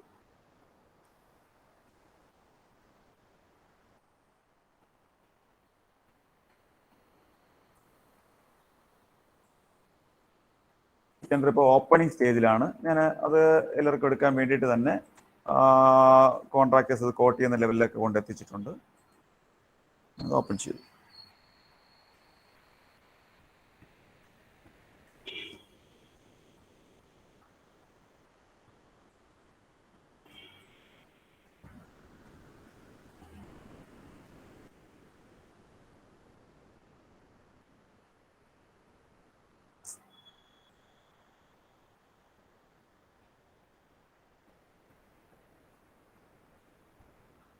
ഞാനൊരു ഡിക്രിപ്റ്റ് ചെയ്യുന്നു. നമ്മുടെ ഓപ്പണിംഗ് നമ്മളിപ്പോൾ 2 കവർ സിസ്റ്റം ഫസ്റ്റ് ഓപ്പണിംഗ് ആണ് ചെയ്യുന്നത്. നമ്മൾ 2 കവർ ആണെങ്കിൽ ഒന്നാമത്തെ കവറിൽ ടെക്നിക്കൽ ഡോക്യുമെന്റ് മാത്രമേ ഉണ്ടാവുള്ളൂ. കഴിഞ്ഞ ക്ലാസ്സിലാണ് ഞാൻ കാണിച്ചപ്പോൾ ആദ്യം ഓപ്പൺ ചെയ്ത് 2 കവർ സിസ്റ്റം ആയിരുന്നു തോന്നുന്നു. അപ്പോൾ അതിനകത്ത് ടെക്നിക്കൽ കവർ മാത്രമേ ഉണ്ടാവത്തുള്ളൂ. പക്ഷേ ഓപ്പണിംഗ് നമ്മുടെ പ്രൊസീജിയർ എല്ലാം സെയിം ആണ്. അത് ഡിക്രിപ്റ്റ് കൊടുക്കുന്നു. ഒന്നാമത്തെ ആള്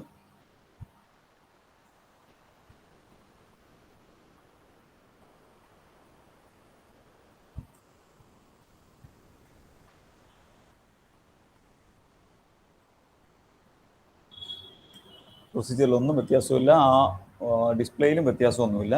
ഇനി രണ്ടാമത്തെ ആൾ ലോഗിൻ ചെയ്താൽ മാത്രമേ പറ്റത്തുള്ളൂ.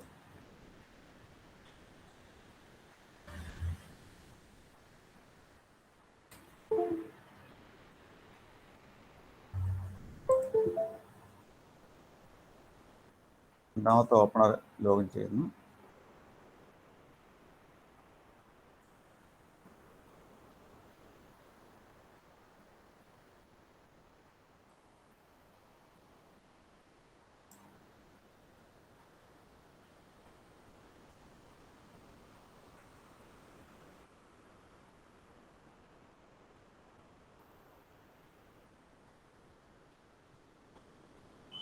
നേരത്തെ കണ്ട പോലെ ടെൻഡേഴ്സ് ബി ഓപ്പൺ പോയി.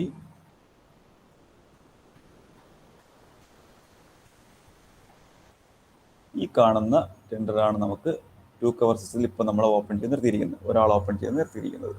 രണ്ടാമത്തെ ആൾ ഓപ്പൺ ചെയ്യുന്നു. 2 ബിഡ് ഇവിടെ ഓൾറെഡി സബ്മിറ്റഡ് ആണ്.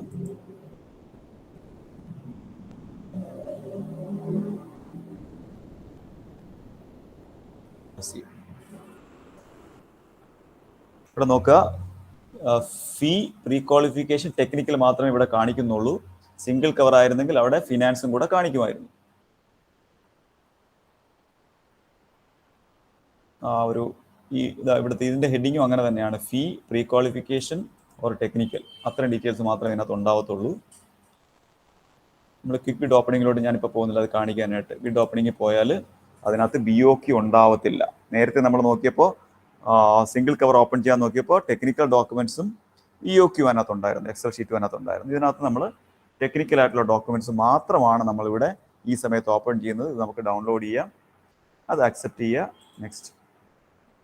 നേരത്തെ എല്ലാം ഓപ്പൺ ആയി, BOQ ഉൾപ്പെടെ ഇവിടെ ഓപ്പൺ ആവുന്നുണ്ടായിരുന്നു സിംഗിൾ കവറിൽ. ഇതും രണ്ടാമത്തെ ആളുടേതും പ്രിലിമിനറി അഗ്രിമെന്റ് മാത്രമേ ഉള്ളൂ, അല്ലെങ്കിൽ നമ്മൾ ചോദിച്ച ഡോക്യുമെന്റ്സ് ടെക്നിക്കൽ ഡോക്യുമെന്റ്സ് മാത്രമേ ഇവിടെ ഉള്ളൂ. ഒന്നാമത്തെ കവറിലുള്ള ഡീറ്റെയിൽസ് മാത്രമേ ഇവിടെ ഉള്ളൂ. അക്സെപ്റ്റ് കൊടുക്കുന്നു, നെക്സ്റ്റ്. ഇത് രണ്ടും ഓപ്പൺ ആയി, സബ്മിറ്റ് കൊടുത്തു, നെക്സ്റ്റ് കൊടുത്തു. ഇപ്പോൾ നമ്മൾ ടെക്നിക്കൽ ഓപ്പണിംഗ് ആണ് ചെയ്യുന്നത്, അല്ലെങ്കിൽ ഓപ്പണിംഗ് എന്ന് പറഞ്ഞാൽ കാണിക്കുന്നതെങ്കിലും നമ്മൾ ഈ സ്റ്റേജിൽ BOQ ഓപ്പൺ ആക്കുന്നില്ല.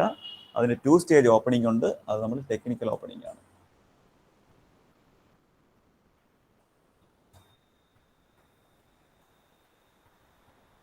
നമ്മൾ ഓപ്പണിംഗ് സ്റ്റേജിൽ ഞാൻ പറഞ്ഞ ഒരു ഡോക്യുമെന്റ് മാൻഡേറ്ററി അല്ല, ചെയ്യുന്നത് എപ്പോഴും നല്ലതാണ്.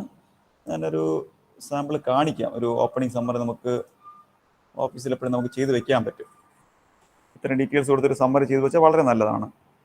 ഈ ടെൻഡർ നമ്പർ, എന്നാണ് ഇത് ഓപ്പൺ ചെയ്തത്, അതിൻ്റെ ഒരു ഫയൽ നമ്പർ ഉണ്ടാവും, ഓപ്പൺഡ് ബൈ ആരൊക്കെയാണ് ഇത് ഓപ്പൺ ചെയ്തത്, number of bids submitted, number of bid admitted, then ഏതൊക്കെ ബിഡേഴ്സാണ് സമയത്ത് പ്രസന്റ് ആയിരുന്നത്. അത്തരം ഡീറ്റെയിൽസ് ഉള്ള ഒരു സമ്മറി അപ്ലോഡ് ചെയ്താൽ വളരെ നല്ലതാണ്. അത്തരം ഒരു ഡീറ്റെയിൽസ് നമുക്ക് നെറ്റിൽ കിട്ടും. നിർബന്ധമില്ല, ഞാനൊരു ഫോർമാറ്റ് പറഞ്ഞു എന്ന് മാത്രമേ ഉള്ളൂ. ആ ഡോക്യുമെന്റ് ഇവിടെ മാൻഡേറ്ററി അല്ലാത്തത് കൊണ്ട് ഞാനത് തൽക്കാലം ചെയ്യുന്നില്ല. അപ്പം ഞാൻ ഇപ്പോൾ നമ്മുടെ ടെക്നിക്കൽ ഓപ്പണിംഗ് കംപ്ലീറ്റ് ചെയ്യുവാണ്, നെക്സ്റ്റ് കൊടുക്കുന്നു. ആ ടെക്നിക്കൽ ഓപ്പണിംഗ് കംപ്ലീറ്റ് ചെയ്തു. അത് സ്വാഭാവികമായിട്ടും നമ്മുടെ ടെക്നിക്കൽ ഇവാലുവേഷനിൽ വന്നിട്ടുണ്ടാവും. പ്രൊസീജിയറല്ല, നമ്മളിപ്പോൾ പറഞ്ഞ അതേ പ്രൊസീജിയർ തന്നെയാണ്. ഒറ്റ വ്യത്യാസമുള്ള അയാളുടെ BOQ, ഈ കോൺട്രാക്ടേഴ്സിന്റെ BOQ ഇതുവരെയും ഓപ്പൺ ആയിട്ടില്ല. ടെക്നിക്കൽ ഇവാലുവേഷനിൽ വന്നു. ആ ടെക്നിക്കൽ ഇവാലുവേഷനിൽ ആ ടെൻഡർ ഇവിടെ ഉണ്ട്. നമ്മളിപ്പോൾ ചെയ്ത അതേ പ്രൊസീജിയർ തന്നെയാണ് ഇവിടെ ചെയ്യുന്നത്. അവിടെ അക്സെപ്റ്റഡ്, കൂടുതൽ ഡീറ്റെയിൽസിലോട്ട് ഞാൻ പോകുന്നില്ല. അവരുടെ BOQ ഒഴികെയുള്ള ഡോക്യുമെന്റ്സ് നമ്മൾ അക്സെപ്റ്റ് ചെയ്യണോ റിജക്റ്റ് ചെയ്യണോ എന്നുള്ളത് ഫയലിൽ എടുത്ത തീരുമാനം നമ്മളിവിടെ എൻട്രി ചെയ്യുന്നു. റിജക്റ്റ് ആണെങ്കിൽ റിജക്റ്റ് ചെയ്യാം.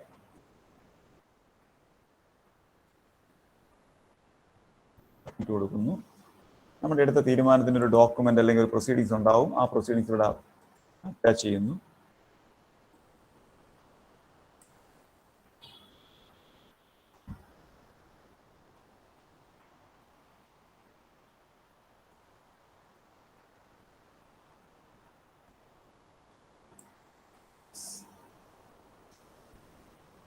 ഇവിടെ രണ്ട് കാര്യങ്ങൾ, പ്രീബിഡ് മീറ്റിംഗ് ഡേറ്റ് ഇവിടെ നമ്മൾ ചോദിക്കുന്നത് ശരിക്കും ലൈവ് സൈറ്റിൽ ഇങ്ങനെയല്ല ചോദിക്കുന്നത്. ഫിനാൻഷ്യൽ പ്രീബിഡ് മീറ്റിംഗ് ഉണ്ടെങ്കിലാണ് അത് ചോദിക്കുന്നത്. നമ്മളെ സംബന്ധിച്ച് ഇവിടെ 2 കവർ സീസിൽ ഫിനാൻഷ്യൽ ഓപ്പണിംഗ് ഡേറ്റ് മാത്രമേ ചോദിക്കൂ ലൈവ് സൈറ്റിൽ. ഫിനാൻഷ്യൽ പ്രീബിഡ് മീറ്റിംഗ് ചോദിക്കില്ല എന്നാണ് എൻ്റെ വിശ്വാസം. ആർക്കെങ്കിലും അതിൽ അഭിപ്രായ വ്യത്യാസം ഉണ്ടെങ്കിൽ ഒന്ന് തിരുത്താം. ഇവിടെ നമ്മൾ ഈ സ്റ്റേജിൽ ടെക്നിക്കൽ ഇവാലുവേഷൻ ചെയ്യുന്ന സമയത്ത് നമ്മളോട് ചോദിക്കുന്നത് ഫിനാൻഷ്യൽ ഓപ്പണിംഗ്. ഇനി നമുക്കൊരു ഫിനാൻസ് ഓപ്പൺ ചെയ്യാനുണ്ട്, അത് എപ്പോഴാണ് ഓപ്പൺ ചെയ്യുന്നത് എന്ന് ഇവിടെയാണ് ചോദിക്കുന്നത്. നേരത്തെ നമുക്ക് ഓപ്പണിങ്ങിന് ടൈം നമ്മൾ ഫിക്സ് ചെയ്തത് ടെക്നിക്കൽ ഓപ്പണിംഗ് മാത്രമായിരുന്നു. ഫിനാൻസ് ഓപ്പണിംഗ് എപ്പോഴാണെന്നുള്ളത് ഇവിടെ നമ്മൾ കൊടുക്കേണ്ടി വരും. അത് നമുക്ക് ഏത് ടൈം വേണേൽ കൊടുക്കാം. അത്യാവശ്യം കോൺട്രാക്ടർക്ക് ഒരു ഇൻറ്റിമേഷൻ പോകുന്ന സമയത്ത് പോകാനുള്ളൊരു ഗ്യാപ്പ് കൊടുക്കുന്നതായിരിക്കും നല്ലത്. ഞാനിപ്പോൾ തൊട്ടടുത്തൊരു സമയം തന്നെ കൊടുക്കുവാണ്, 18, 16. ഈ പ്രീബിഡ് മീറ്റിംഗ് ഇവിടെ ചോദിക്കുന്നുണ്ട്, അതും കൊടുത്തേ പറ്റുള്ളൂ. പക്ഷെ അത് ലൈവ് സൈറ്റിൽ അത് ചോദിക്കത്തില്ല.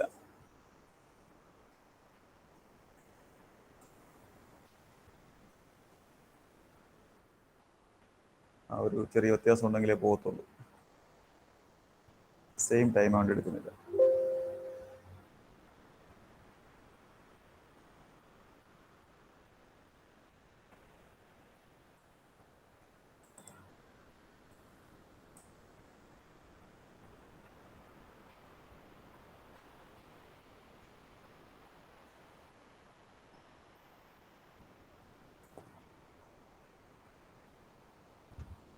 ഇപ്പോൾ അതെടുത്തിട്ടുണ്ട്. ഞാൻ 6:20 കൊടുത്തിരിക്കുന്ന സമയം. നമ്മൾ ക്ലാസ് നേരത്തെ വെച്ചുകൊണ്ടാണ് അങ്ങനെ സമയം കൊടുക്കാൻ പറ്റിയത്. 7 മണിക്ക് ശേഷമുള്ള സമയം നമുക്ക് കൊടുക്കാൻ പറ്റത്തില്ലായിരുന്നു. അപ്പോൾ ഇനി അത് എവിടെയാണ് വരുന്നത്? നമ്മളിപ്പോൾ ഒരു 2 കവർ സിസ്റ്റത്തിൻ്റെ ടെക്നിക്കൽ ഓപ്പണിംഗ് ആദ്യം കഴിഞ്ഞു. അത് കഴിഞ്ഞ് നമ്മൾ ടെക്നിക്കൽ ഇവാലുവേഷൻ ചെയ്തു. ടെക്നിക്കൽ ഇവാലുവേഷനിൽ നമ്മൾ പറഞ്ഞു ഫിനാൻഷ്യൽ ഓപ്പണിംഗ് ഇന്ന് 6:25 പറഞ്ഞു. അപ്പോൾ ഇനി നമ്മൾ അടുത്ത് ഫിനാൻഷ്യൽ ഇവാലുവേഷനിലോട്ടല്ല പോകേണ്ടത്. ടെക്നിക്കൽ ഇവാലുവേഷൻ കഴിഞ്ഞാൽ ആ ഒരു ടെൻഡർ ഫിനാൻഷ്യൽ ഇവാലുവേഷനിൽ വന്ന് കിടപ്പില്ല. അതെവിടെയാണ് ഉണ്ടാവുക? അത് വീണ്ടും നമ്മൾ ഒന്നുകൂടെ ഓപ്പൺ ചെയ്യണം. 10 days to be ഓപ്പൺ പോകണം. നമ്മൾ ഓപ്പണിംഗ് ടെൻഡർ ക്രിയേഷനിൽ കൊടുത്ത ടെക്നിക്കൽ ഓപ്പണിംഗ് ആയിരുന്നു 2 കവർ സിസ്റ്റത്തിൽ. രണ്ടാമത്തെ ഓപ്പണിംഗ് നമ്മൾ ടെക്നിക്കൽ ഇവാലുവേഷനിലാണ് കൊടുത്തത്. ഇത് നമ്മുടെ ഓപ്ഷൻ്റെ ആവശ്യത്തിനും ഇതേ പ്രോസസ്സ് തന്നെ നമുക്ക് ആവശ്യം വരും. ഓപ്ഷൻ നമ്മൾ 2 കവറാണ് ചെയ്യുന്നത്. 2 കവറിലും ഇതേ പ്രൊസീജിയർ നമ്മൾ റിപ്പീറ്റ് ചെയ്യേണ്ടി വരും. 10 days to be ഓപ്പൺ പോയാൽ അവിടെ ഉണ്ടാവും ഇന്ന് ഓപ്പൺ ചെയ്യേണ്ട ടെൻഡറുകളിൽ ഈ ഒരു ലിസ്റ്റ്. ഇപ്പോൾ വന്നിട്ടില്ല, കാരണം ടൈം ആയിട്ടില്ല. 6:25 നമ്മൾ കൊടുത്തത്. ടെൻഡർ നമ്പർ 616_1 ആയിരുന്നു. Financial covers to be open. അത് ഈ ലിസ്റ്റിലാണ് അത് വരേണ്ടത്. അത് 6:25 ആവുമ്പോഴേ അത് വരത്തുള്ളൂ. ഈ 6:25 ആവുമ്പോഴേക്കും ഇത് ഫിനാൻഷ്യൽ ഓപ്പണിംഗ് വരും. വന്നിട്ടുള്ള പ്രൊസീജിയർ നമ്മൾ നേരത്തെ കണ്ട അതേ പ്രൊസീജിയർ തന്നെയാണ്. ഒരു വ്യത്യാസവും അതിനകത്തില്ല. വർക്ക് അവാർഡിൽ നിന്ന് AOC കൊടുക്കുന്ന വരെ.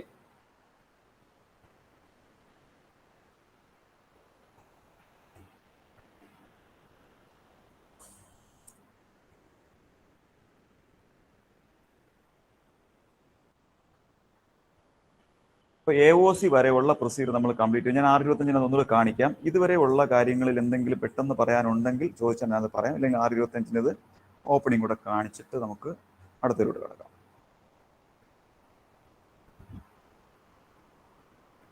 ആ 6:25 ആ ഒരു ആക്ടിവിറ്റി നമുക്ക് ഓപ്പൺ ആയി കിട്ടത്തുള്ളൂ, ഞാൻ കൊടുത്ത ടൈം വെച്ചിട്ട്. 6:19 ആയിട്ടുള്ള 5 മിനിറ്റ് ഉണ്ട്. എന്തെങ്കിലും ഡൗട്ട് ഉണ്ടെങ്കിൽ ചോദിക്കാം.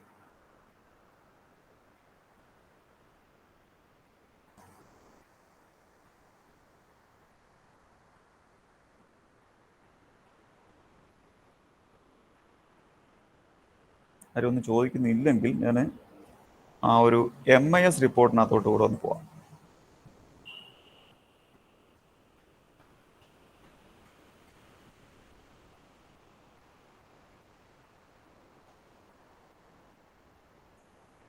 ഈ MIS റിപ്പോർട്ട് എന്ന് പറഞ്ഞാൽ നമ്മൾ ഓൾറെഡി അണ്ടർ പ്രോസസ്സിലുള്ളതോ കഴിഞ്ഞു പോയതോ ആയിട്ടുള്ള ടെൻഡേഴ്സിന്റെ ഡീറ്റെയിൽസിന്റെ റിപ്പോർട്ട്സ് നമുക്ക് എടുക്കാൻ പറ്റും.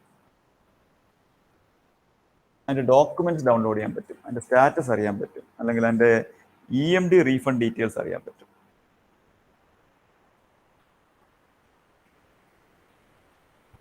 നമ്മുടെ അതിന് നമുക്ക് ഈ നമ്മുടെ എക്സ്പ്ലോറർ എന്നുള്ളൊരു ലിമിറ്റേഷൻ ഇല്ല. ഏത് വെബ്സൈറ്റ് നമുക്ക് ഡിജിറ്റൽ സിഗ്നേച്ചറിൻ്റെ ആവശ്യമില്ലാത്തത് കൊണ്ട് ഏത് ബ്രൗസറിലും നമുക്കത് യൂസ് ചെയ്യാം. ആ ടെൻഡർ സൈറ്റിൻ്റെ ലെഫ്റ്റ് സൈഡിലെ ടോപ്പിൽ കാണുന്ന ഐക്കണാണ് MIS റിപ്പോർട്ട്. അവിടെ നമ്മുടെ ഒറിജിനൽ ID യിൽ കയറുന്ന യൂസർ ID യും പാസ്വേഡും തന്നെയാണ് നമ്മൾ ഇവിടെയും യൂസ് ചെയ്യേണ്ടത്.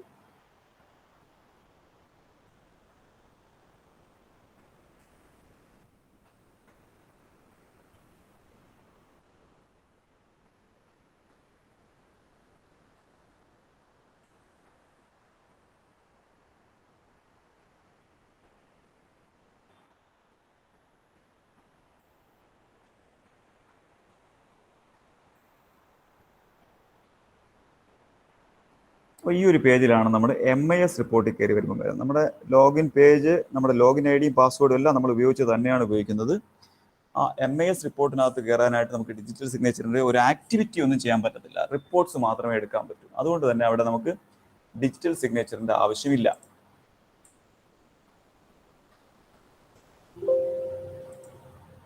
ഒന്ന് ഞാനത് ആക്റ്റീവാക്കി നിർത്തിയില്ലെങ്കിൽ അത് ലോഗോ ടൈപ്പ്. ഓക്കെ, അപ്പോൾ ഇതിനകത്ത് കുറച്ച് റിപ്പോർട്ട്സ് ഉണ്ട്. User management reports. ഇത് ചിലപ്പോൾ നോഡൽ ഓഫീസർ എന്നുള്ള നിലയ്ക്ക് എൻ്റെ കൂടുതൽ ഓപ്ഷൻസ് ചിലപ്പോൾ ഉണ്ടായേക്കാം. അത് നോക്കണ്ട. സ്റ്റാറ്റിസ്റ്റിക്കൽ റിപ്പോർട്ട്സ്, നമ്മുടെ ഓഫീസിൽ എത്ര ടെൻഡർ പബ്ലിഷ് ചെയ്തിട്ടുണ്ട്, അങ്ങനെയുള്ള ഡീറ്റെയിൽസ് ഒക്കെ നിങ്ങൾ ആ റിപ്പോർട്ട്സ് ഒക്കെ നിങ്ങൾ സ്വന്തമായിട്ട് നോക്കുക. നമുക്ക് ആവശ്യമുള്ള 1-2 കാര്യങ്ങൾ മാത്രം ഞാനിവിടെ പറഞ്ഞിട്ട് പോകാം.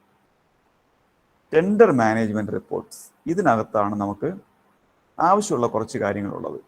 Tender details in excel. ഞാനിത് ലൈവ് സൈറ്റിലാണ് കയറിയിരിക്കുന്നത്, ഡെമോ സൈറ്റിലല്ല. ഒരു ഓഫീസ്, ഇപ്പം ഞാൻ എന്നെ മാപ്പ് ചെയ്തിരിക്കുന്ന ഓഫീസിലുള്ള ഡീറ്റെയിൽസ് എടുക്കാൻ പറ്റൂ, വേറെ ഓഫീസിലുള്ള എടുക്കാൻ പറ്റും. അതിൻ്റെ താഴോട്ട് ഏതെങ്കിലും ഓഫീസിലുണ്ടെങ്കിൽ എടുക്കാൻ പറ്റും. ഇപ്പം എൻ്റെ ഡിവിഷനിലായതുകൊണ്ട് സബ് ഡിവിഷനിൽ എവിടെയെങ്കിലും ഉള്ളത് എടുക്കാൻ പറ്റും, മുകളിലോട്ടുള്ളത് എടുക്കാൻ പറ്റത്തില്ല. ആ ടെൻഡർ ഡീറ്റെയിൽസ് ഇൻ എക്സൽ എന്ന് പറഞ്ഞാൽ ഒരു പീരീഡിലുള്ള നമ്മുടെ ഓഫീസിൽ ചെയ്ത ടെൻഡറിൻ്റെ ഡീറ്റെയിൽസ് നമുക്ക് എക്സലിൽ എടുക്കാൻ പറ്റും. ഒരു വർഷമാണ് അതിൻ്റെ ഒരു പീരീഡ്. ഒരു വർഷത്തിനകത്തുള്ളത് ഒരുമിച്ച് എടുക്കാൻ പറ്റും. അത് സ്പ്ലിറ്റ് ചെയ്ത് നമുക്ക് പല ഇതായിട്ട് എടുക്കാൻ പറ്റും, പലതവണയായിട്ട് എടുക്കാൻ പറ്റും. എത്ര ഡീറ്റെയിൽസ് വേണം.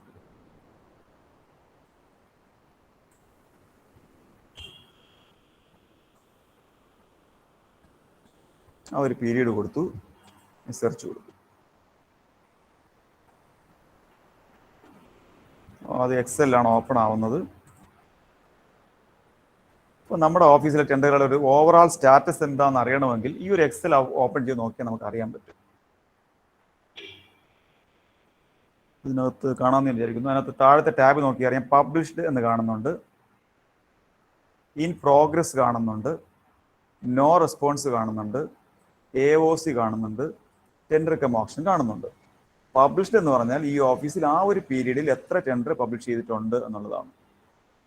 ആ ഡീറ്റെയിൽസ് എല്ലാം നമുക്കിവിടെ ഒരു എക്സൽ ഫോമാറ്റിൽ തന്നെ കിട്ടും. ഏത് ടൈപ്പാണ് നമ്മൾ ആ ഒരു ഫോം നമ്മുടെ ടെൻഡർ ക്രിയേഷനിൽ ഫില്ലപ്പ് ചെയ്യുന്ന ഫോമിലുള്ള ഡീറ്റെയിൽസിൻ്റെ അബ്സ്ട്രാക്റ്റ് എല്ലാം നമുക്കിവിടെ വരുന്നുണ്ടാവും. അതിൻ്റെ വാല്യൂ അതെല്ലാം ഇവിടെ വരുന്നുണ്ടാവും. ഇപ്പോഴതിൻ്റെ സ്റ്റേജ്, ടെൻഡർ സ്റ്റേജ് എന്താണ്, പലതും ടു ബി ഓപ്പൺഡ് ഉണ്ട്, AOC ഉണ്ട്, അങ്ങനെ പല സ്റ്റേജിൽ അത് കിടപ്പുണ്ട്.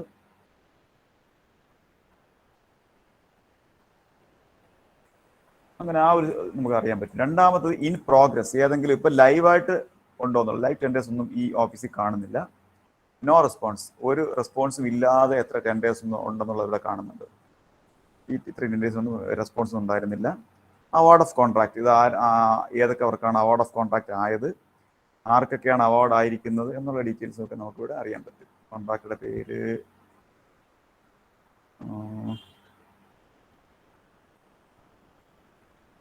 AOCയിൽ കോൺട്രാക്ടറുടെ പേര് കാണുന്നില്ല. ഓക്കെ, ആ ഡീറ്റെയിൽസേ ഉള്ളൂ, കോൺട്രാക്ടറുടെ പേര് കാണുന്നില്ല. ക്രിയേറ്റഡ് ബൈ നമുക്ക് മറ്റേ ലോഗിൽ കിട്ടുന്നുണ്ടാവും. അവാർഡ് ബിഡേഴ്സ് 1, 2, 3 ഒക്കെ കാണുന്നുണ്ട്, പേരില്ല. ഉണ്ടല്ലോ, ഉണ്ട്, ഇവിടെ ഉണ്ട്. കൃത്യമായി അയാളുടെ കോൺട്രാക്ടറുടെ പേരും കാര്യങ്ങളൊക്കെ ഇവിടെ തന്നെ കാണുന്നുണ്ട്. ആ tender details in Excel.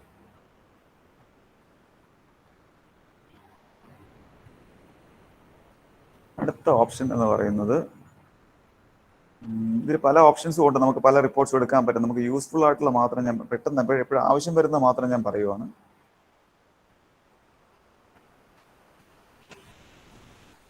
Tender discussive report. ഞാൻ അതിലോട്ട് കടക്കുന്നതിന് മുന്നേ നമുക്കിപ്പോൾ 6:25 ആ ഒരു ഫിനാൻഷ്യൽ ഓപ്പണിങ്ങിൽ അത് വന്നിട്ടുണ്ടോ നോക്കാം. നേരത്തെ നമ്മൾ നിർത്തിയിട്ട് ഇങ്ങോട്ട് പോകുന്നത് ഫിനാൻഷ്യൽ ഓപ്പണിംഗ് അല്ലെങ്കിൽ opening, tenders to be open. ഇപ്പോൾ അതോടെ വന്നിട്ടുണ്ട്. ഈ ഒരു ടെൻഡറാണ് നമ്മൾ ടുക്ക് അവർ സിസ്റ്റത്തിൽ ടെക്നിക്കൽ ഇവാലുവേഷൻ കഴിഞ്ഞ് ഫിനാൻഷ്യൽ ഓപ്പണിങ്ങിലോട്ട് വന്നിട്ടുള്ളത്. അത് ഓപ്പൺ ചെയ്യുന്നു. പ്രത്യേകിച്ച് ഒന്നുമില്ല, നമ്മൾ നേരത്തെ കണ്ട അതേ പ്രൊസീജിയർ. ഡിക്രീറ്റ് ചെയ്യുക, രണ്ടാമത്തെ ആൾ ഡിക്രീറ്റ് ചെയ്യുക, അയാളുടെ BOQ മാത്രം ഡൗൺലോഡ് ചെയ്യുക. രണ്ടാമത്തെ സ്റ്റേജിൽ BOQ മാത്രമായിരിക്കും ഡൗൺലോഡ് ചെയ്യുന്നത്. ഞാൻ അത്രയും ലെവലിലോട്ട് പോകുന്നില്ല.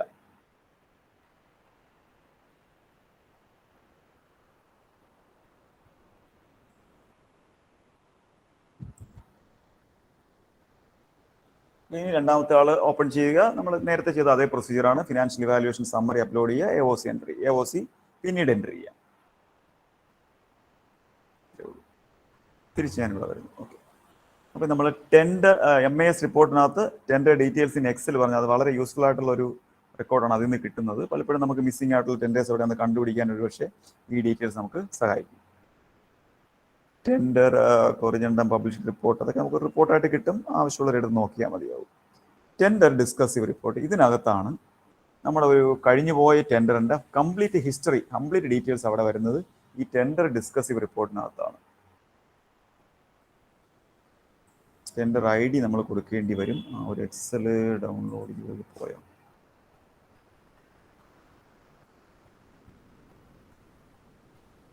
ടെൻഡർ ID കൊണ്ടുവന്നാൽ മാത്രമേ നമുക്ക് ഇവിടെ ഇത് ചെയ്യാൻ പറ്റത്തുള്ളൂ.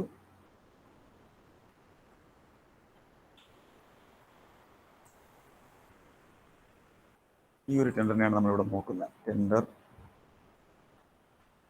ഇതൊരു AOC ആയി കഴിഞ്ഞ ടെൻഡറാണിത്. അതിൻ്റെ സ്റ്റേജ് ഇവിടെ കാണുന്നുണ്ട്. AOC ആണ്. അതിൻ്റെ ഒരു വ്യൂ എടുത്താൽ അതിൻ്റെ ഫുൾ ഡീറ്റെയിൽസ് ഇവിടെ കാണും. ടെൻഡർ ഡീറ്റെയിൽസ്, ടെൻഡറിൽ നമ്മൾ പബ്ലിഷ് ചെയ്ത ഡീറ്റെയിൽസ് എന്താണെന്നുള്ളത് ഇവിടെ കാണും.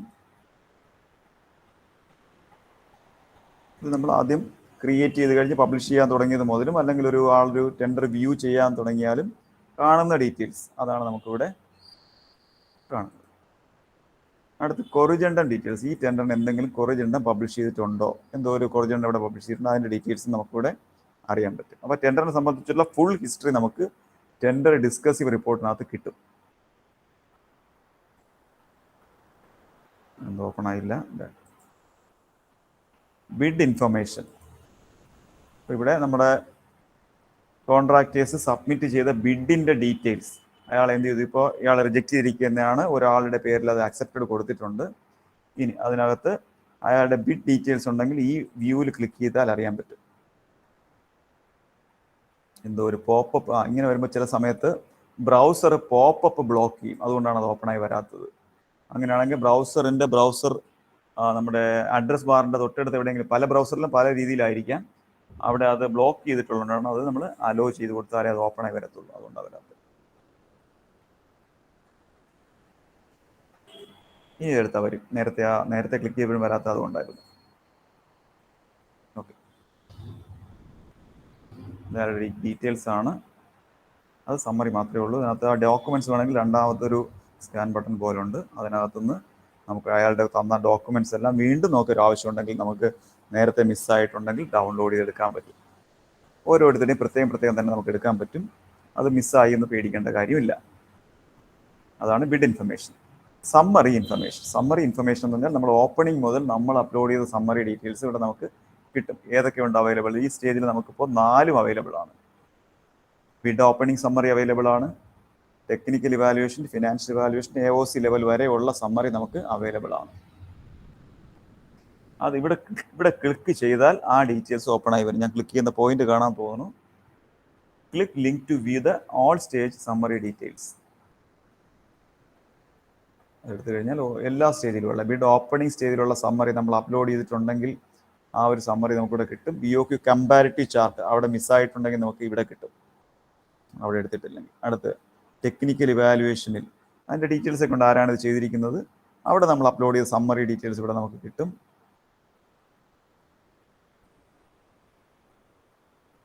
ഫിനാൻഷ്യൽ ഇവാലുവേഷൻ ബിഡ് ഷീറ്റ്, അതിനകത്തും നമ്മൾ കൊടുത്ത ഡീറ്റെയിൽസ് കിട്ടും. അതിൻ്റെ ഇവാലുവേഷൻ സമ്മറി ഡീറ്റെയിൽസ് കിട്ടും.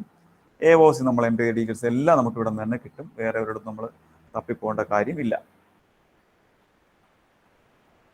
ഇനി ക്ലാരിഫിക്കേഷൻ ഷോർട്ട് ഫോൾ, അത് നമ്മൾ ജനറലി യൂസ് ചെയ്യുന്നതല്ല, അങ്ങനെ ഐറ്റം ഒന്നും അതിനകത്തില്ല. ഇനിയുള്ളത് വളരെ ഇമ്പോർട്ടൻ്റ് ആണ്. ബാങ്ക് ഇൻഫർമേഷൻ എന്ന് പറഞ്ഞാൽ EMD ടെൻഡർ ഫീസ് സംബന്ധിച്ചുള്ള പൈസയുടെ ട്രാൻസാക്ഷൻ മൊത്തം അവിടെയാണ് കാണിക്കുന്നത്. ഇവിടെയാണ് നമുക്ക് പലപ്പോഴും ആവശ്യം വരുന്നത്. കോൺട്രാക്ടേഴ്സ് പരാതിയായിട്ട് വരും, എനിക്ക് എൻ്റെ EMD തിരിച്ചു കിട്ടിയില്ല.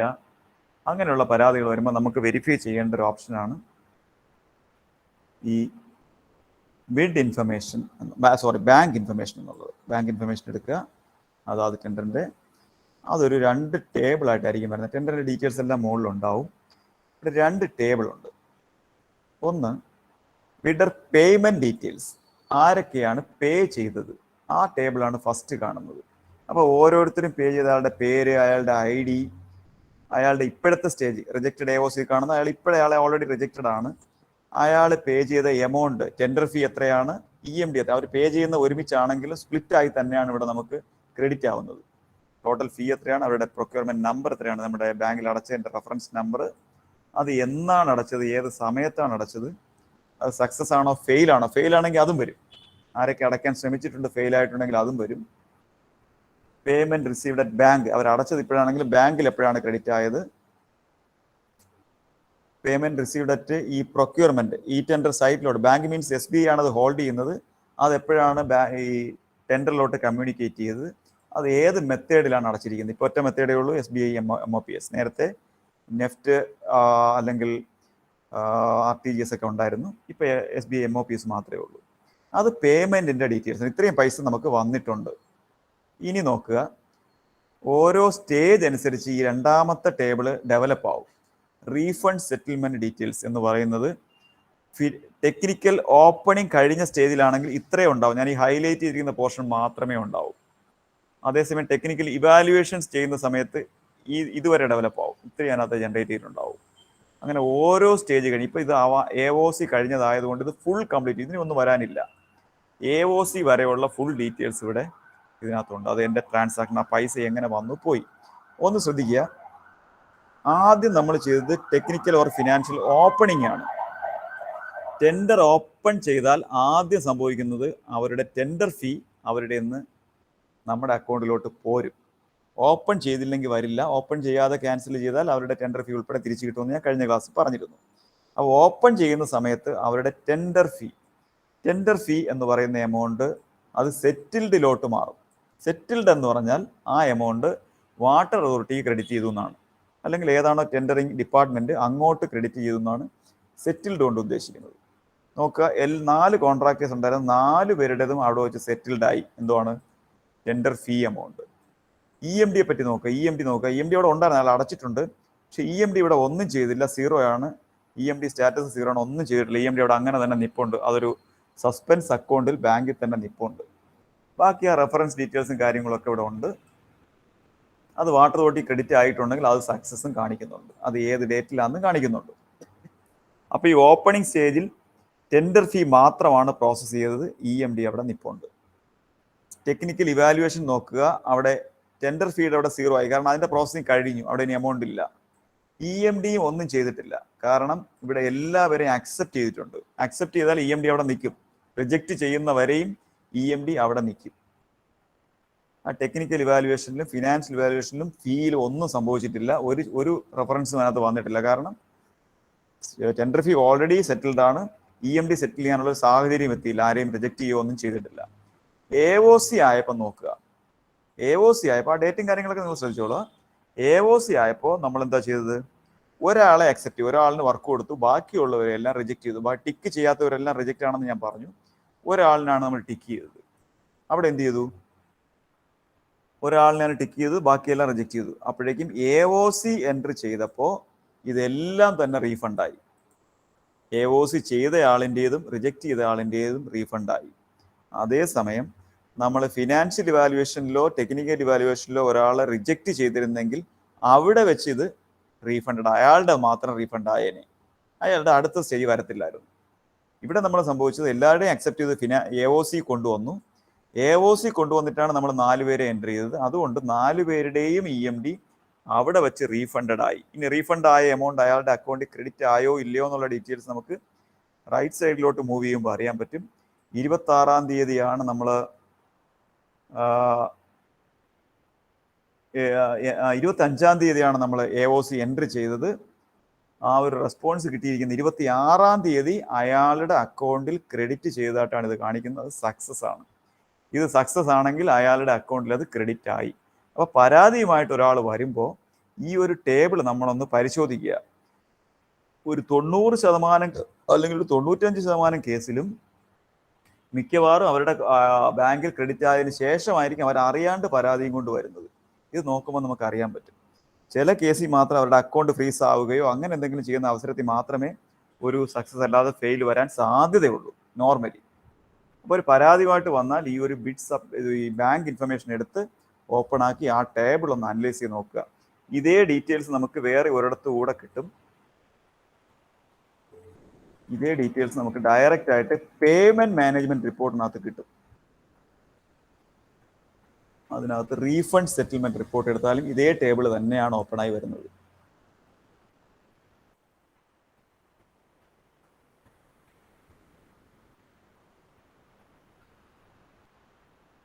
അതല്ല റീഫണ്ട് സെറ്റിൽമെന്റ് അല്ല, refund settlement tender wise. Refund settlement tender wise എന്നുള്ള ഓപ്ഷൻ എടുക്കുമ്പോഴാണ് അത് വരുന്നത്.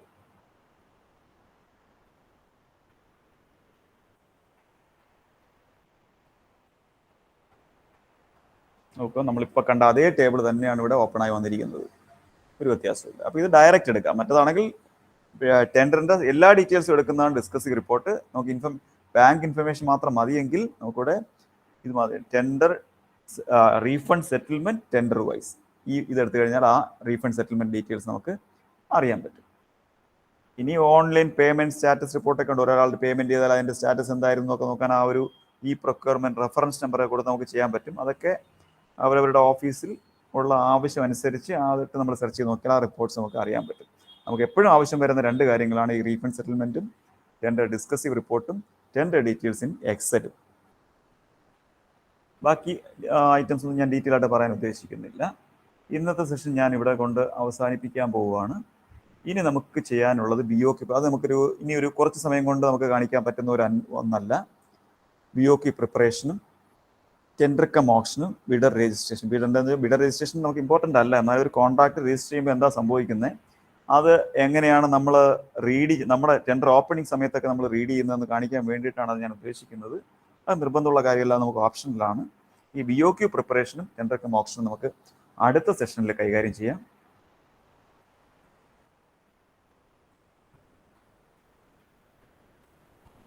ഇന്നത്തെ സെഷൻ ഞാൻ ഇന്ന് 6:40 ഇവിടെ കൊണ്ട് അവസാനിപ്പിക്കുകയാണ്.